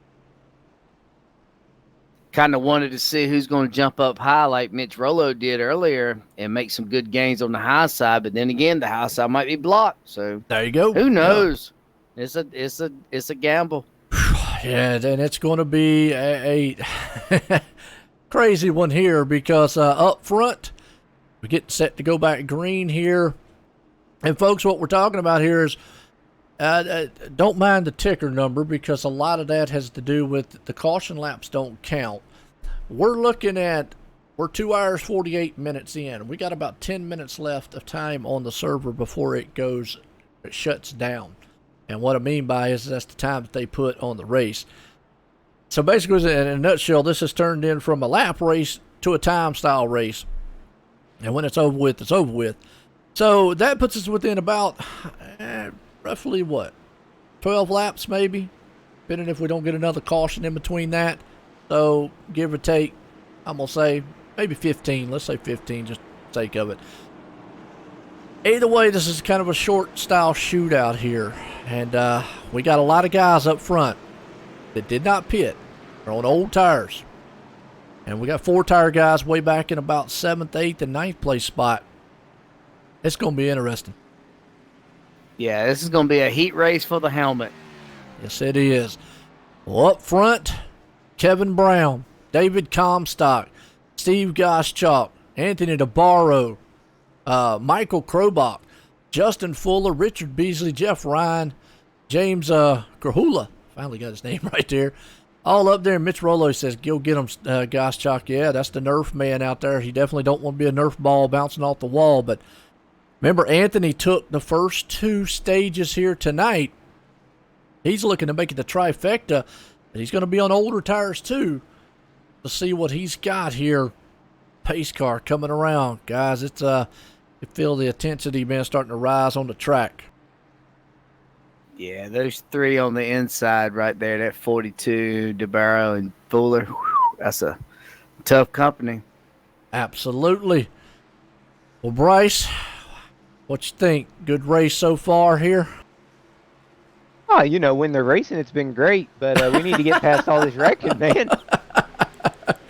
It happens. It's racing. Well, I tell you, well, green flag flies. Let's see what happens. And Kevin Brown does what he needs to do. Get out of Dodge and go and get up front as best he can. And he is going to hope that David Comstock holds up Anthony DeBarro as long as he can. Let's go back here a little bit because Joey Catino on new tires with Ricky Hardin and company. They're going to try to come through the field like gangbusters. Remember Chad Coleman himself back there? He's on 2 tires. So they're coming. Oh, Richard Beasley almost lost it. He got all kinds of sideways there, and they're wrecking. Joey Catino's around. Daniel Falkenham's around. Ricky Hardy's around. Ouch.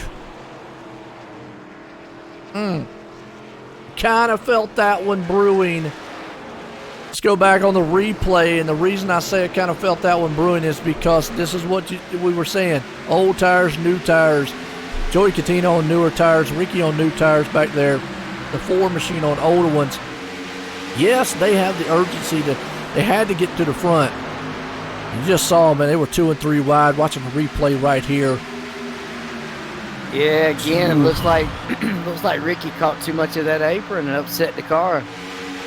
Yeah, watching it here, man, I hate to see that on Ricky's part there because he had a good run, and everybody had to check up too there.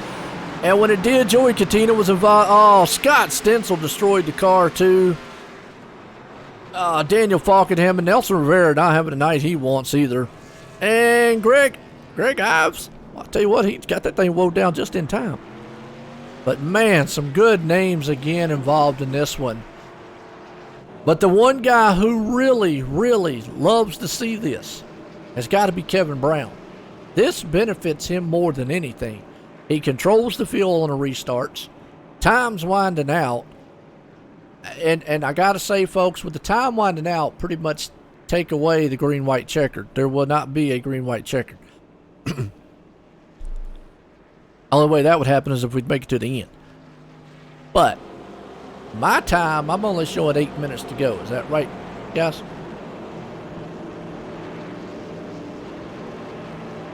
Y'all fall asleep on me? Oh, I'm here. I was texting. Yeah, you're right. It's about 7.5 to 8 minutes. I think Bryce stepped away for a moment, folks. He'll be right back here with us. It's me and DJ up here. DJ, I got to say, this, it's been a good race. I mean, yeah, there've been some cautions out here, and I think that's just because these guys, man, have just been wide open a lot. Maybe product of how this track's feeling to them and the car a little bit tonight. But, for the most part, there's been a lot of excitement here on this race. Oh, yeah. When we kind of started talking about this thing, I let Randy and Joey, or really Randy started really picking the track out and stuff. I had nothing to do with that. I was just like, throw the idea. I'm 100% behind it. Logistically, let me know what it takes. I'll help out. I'll do what I can and make this happen. When they said Charlotte, I was like, okay, that could be good or it could be bad. But from here on out, I'm thinking we probably really need to sit down and think about more tracks, got more racing instead of, the bottom feeding tracks like this, where this track wasn't always like this, but it is now. So there's other places we can go and bring on some good, side-by-side racing. If it's a Daytona or something, but then again, one wreck could kill everybody. Yeah, that's what I'll say. I'd stay away from the super speedways on that one if it was going to do something. Here's another, you talk about that too. I love the Cup car.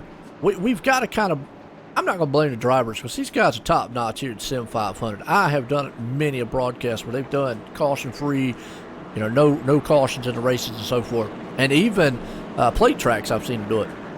So I've got to really place some blame on the Cup car itself. The Cup car is really just pretty much an animal. It's a way different animal, unlike what a truck and Xfinity car would be.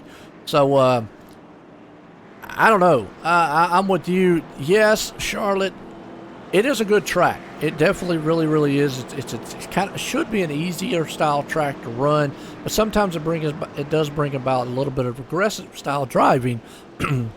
Excuse me, because it's so hard to pass here, and you've got to try to make up everything you can early because later on you're not going to. But also tracks like Las Vegas and tracks like that too, Auto Club, are the same way. Those tracks might be easy to drive, and when I say easy to drive, they're pretty much, with the Cup car, they're fairly straightforward. The problem is, by knowing that with this Cup car and the way it handles and the way you've got to pass on tracks like that, and you brought it up, is you've got to get everything you can early, which does bring about a little bit of aggressiveness and sometimes cautions and wrecks, unfortunately. Now, with that said, used to be a track like Michigan that is a 2-mile track would be a very good one.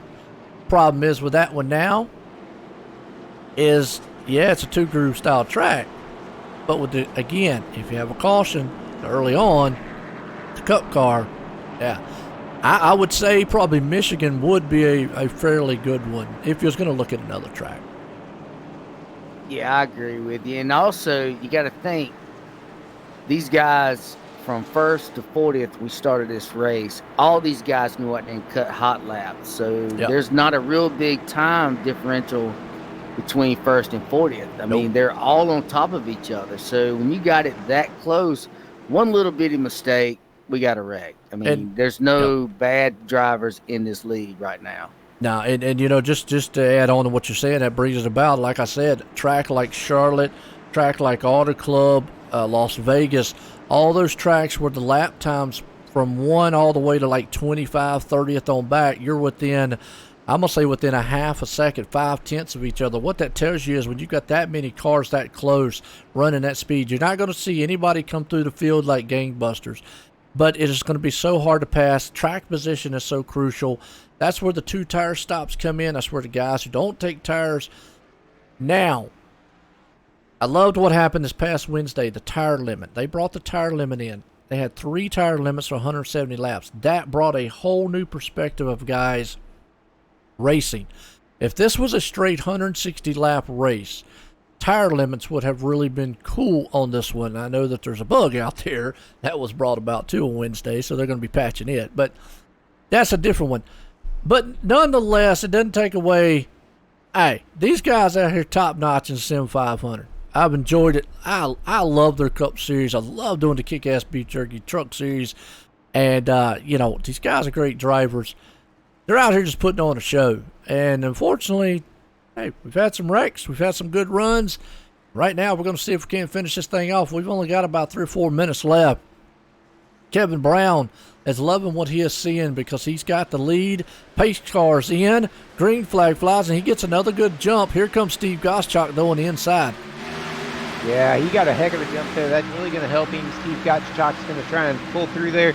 But David Comstock, he's not going to quit fighting there on the outside. But looks like he might be left in no man's land, unfortunately.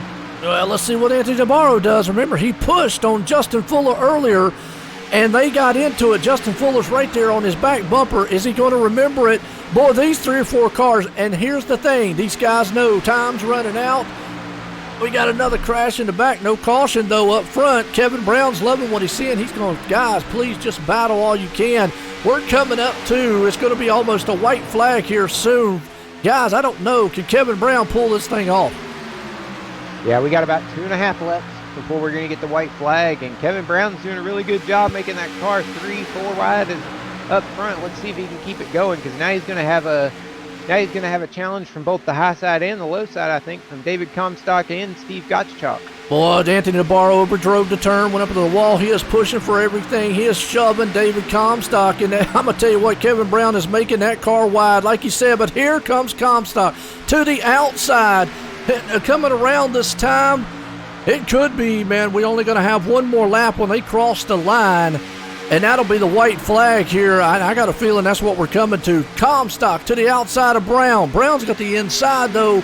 Is Anthony going to have enough to push him? They're coming to the line. It's a drag race. Kevin Brown is going to lead that one by, actually, David Comstock led that one by just a square nose. This should be the white flag, if I'm not mistaken. No, they're on the white flag right now, I think. That's what I'm saying. This should be the white flag here. We're coming here to the win. David Comstock's got a heck of a run there with Anthony DeBarro pushing him. And David Comstock goes in the front. But I don't know. Kevin Brown got back to the gas a lot sooner. It's going to be coming down to the line. They wreck. David Comstock is still running. Yes, Comstock won it. David Comstock or Anthony DeBarro? Holy cow, David Comstock won that one by mere inches over Anthony DeBarro. Kevin Brown brings it home in third. But are you kidding? Are you kidding me? David Comstock from dead last to dead first wins this thing. Wasn't even supposed to be in the field tonight. Oh, wow. What a finish to that one, and what a way here. That was awesome. That was. Man, Congrats that's a heck of a finish, I got to say. That was a great finish. I wish it would have been about an hour ago, but hey, we're going to take it. Man, I tell you what, you're right. I love that. That was awesome there between those guys. What a finish and what a race to the end of this one. And David Comstock inching out Anthony DeBarro for the win. And Kevin Brown, he did everything he could to hold on to that top spot. He comes home in third. Let's bring some of these guys up here because, boy, that was, whew. That was awesome. That was awesome. Swallow my tobacco. That was tough. Oh man, well, I bring him up here. Y'all want to? Yeah, I tell you what, Bryce, I'm gonna let you interview Kevin and DJ. You want to interview Anthony? What'd you say? Kind of however you want to do. I said, Bryce, I'm gonna bring up Kevin. I'll let you interview Kevin, and I'll bring up Anthony. And you want to interview him there, David? DJ? Yeah. All right. Well, let's bring up third place man first. And Bryce, here's Kevin Brown, third place man. Kevin Brown, this is Bryce Whitson up in the OSRN booth, man. You finished this thing third. What are you thinking? Ooh, I'm thinking that was a crazy finish. Oh my goodness. Yeah, you put on a heck of a good finish for what was going on there. I appreciate it. This event's brought a lot of awareness to Be the Match, and to my fundraiser for Bryce Fund. I really appreciate all the things you guys have done. So, what do you think was the hardest thing out there? Definitely riding under caution. It'd have been great if it would have stayed green a couple of times, put it better on show. But I think we made it all up at the end there with that. What was that? 3-wide finish, I think it was. Oh yeah, that was a 3-wide finish coming in. You and David and Anthony DeBarro. We really didn't know who was gonna win it there until we crossed the line. You were just about 101 thousandths out of winning it, so just under a tenth. So good lord, yeah, that's crazy. Good God. Yeah. So anybody you want to thank tonight? I just want to thank everybody who put this on. Thank everybody at Sim500 for putting on a good show. Randy, all that, Joey. Thank you guys for broadcasting, and thank you. Well, like I say, thank you very much for everything, Kevin. For the donations and everything else, and enjoy your night. Get some bed, and let's go from there. Yeah, definitely. Thanks, guys. There you go, Kevin Brown bringing it home here tonight in third place. Well, let's bring up this man. He won stage 1 and 2, almost made it the third one. DJ, let's bring up the second place man, Anthony. Let's get a word with him. Anthony, you got your ears on. Yeah, how you doing? Man, what a close one. Yeah, I'm ecstatic. I know second stings after winning both the stages, but with all those caution flags, and we were able to deliver a finish like that for you guys and for him is awesome. I mean, I was so pumped up, like I won the race coming across the line, because that was cool, man, being a part of that. Yeah, I seen you had a run on the bottom there for a second, and that kind of got shut down. You jumped up there and pushed David, so man, that was some good racing. Yeah, it was actually, the engine was getting hot the last lap and a half because I was pushing him so much, and I'm just happy. I kind of was on entry of the corners. I would back up a little bit so I didn't turn him and stuff, and then I would on exit come with a run so I could get right to his bumper and just push him down the straightaway. And luckily it worked out for him. I mean, I was hoping he got on the wall a little harder so I could sneak under there and be at the finish line, but it didn't work out. But I had fun though, and it's a great thing we did tonight for Bryce there, and I hope everything works out for him and his family, and he gets the care he needs. Yeah, that's awesome, man. Thank you for donating the money back to the cause. And I've watched you win a lot of races. You're a top-notch guy, and congratulations on second. Thank you, and thank you guys for broadcasting tonight. Man, I tell you what, call him Silver Bullet right there, and it was awesome to watch tonight. But this guy, I don't know, got to be ecstatic. David Comstock, Joe White in the booth, got a copy? Yeah, I got you. How's it going? Well, David, I got to say, you came from dead last to first to win this thing. Wasn't even supposed to be in the show. No. Last night, obviously, you had some commitments, couldn't make it to the qualifying. Made it in the show, and then we didn't even get in the first lap. You got spun, got caught up in something later on. How in the world did you ever believe you was going to find yourself 160 laps later or so here in victory lane? I would say it's just the Bryce Whitson mentality. Never quit.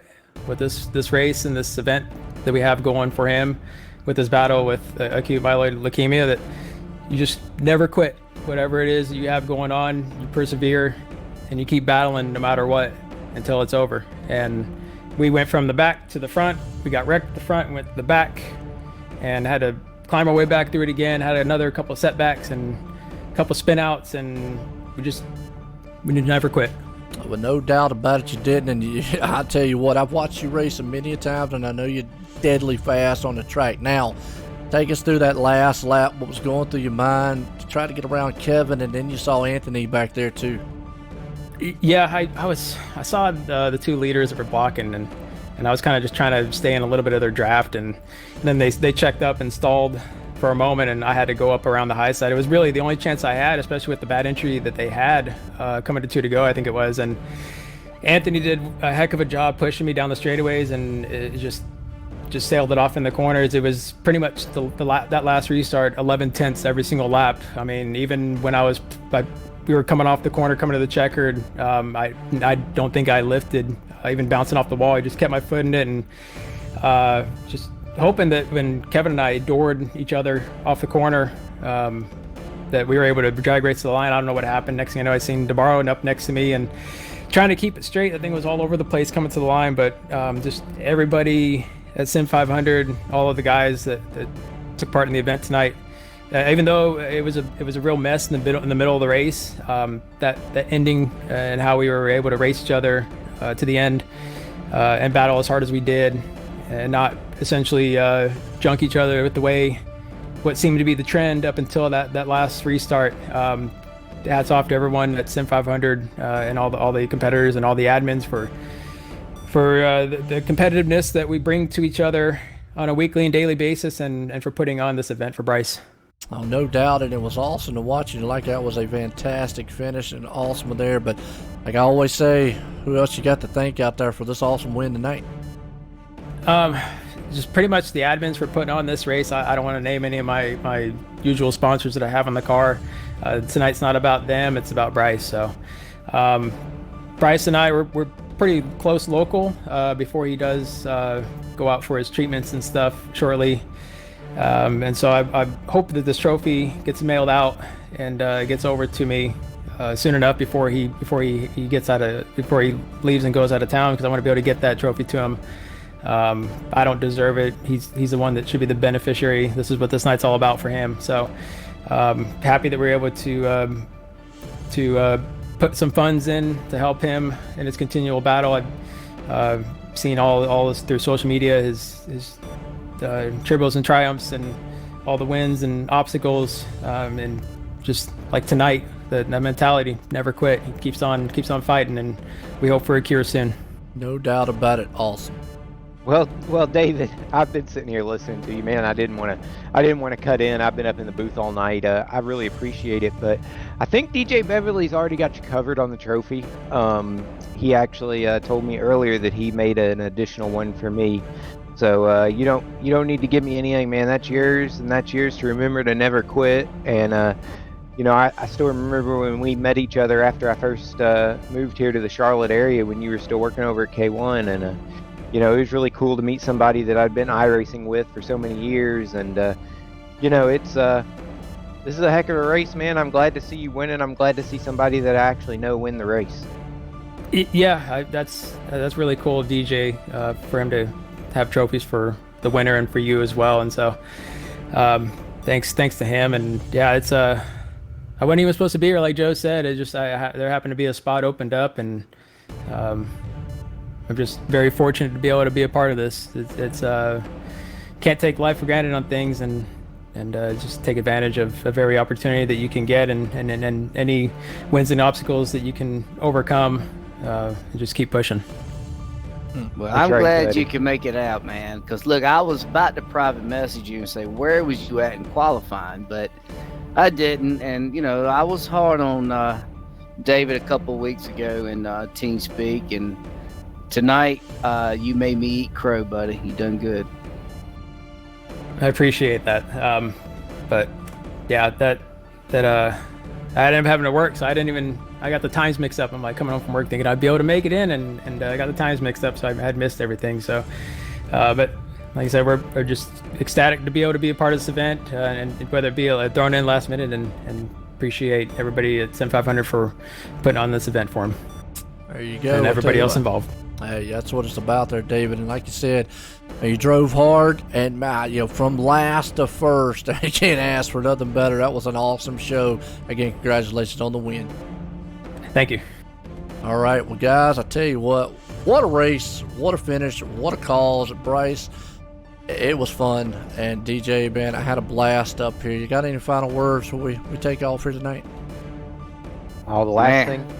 Well, last thing I'm going to say, and then I got to go, man. I got to get to bed tonight. But last thing I'm going to say is a big thank you to Sim500. DJ Beverly, man, you came through, put together this event. Sounds like through everything, we're probably going to raise closer to $2,000 than the $1,300 that you had originally hoped for. So, that's great. It's amazing. It'll go to a good place, I promise you.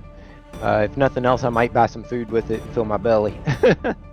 But, fun race tonight when we were green. Would have liked to have seen a lot more green flag racing, but hey, sometimes that's what happens. But, really appreciate everything Sim500 did. Want to give a big congratulations to David Comstock, and I want to tell everybody out there, again, those links are in the chat, but I'll say it again. Go to mro.com/Bryce-fund if you want to send some funds my way to help with all this that is going on in my life. And I would encourage everybody, I don't care who you are, it's free. Go to join.bethematch.org/Sim500 and join the National Bone Marrow Registry. Like I've said many times, it's quick, it's painless, and it just might save somebody's life. Amen, brother. Yeah, my condolences there too. And also, man, it was an awesome show, an awesome benefit. And like I say, thoughts and prayers there too. I followed Bryce for a long time. Appreciate being able to put on this event for you there. It was awesome. Guys, we're going to leave Charlotte here tonight. That man David Comstock from last to first put on a show for us here. But for myself, the Sim500, Neverquit there. That's the name of it here. And for Bryce Whitson and DJ in the booth, everyone, have a good night.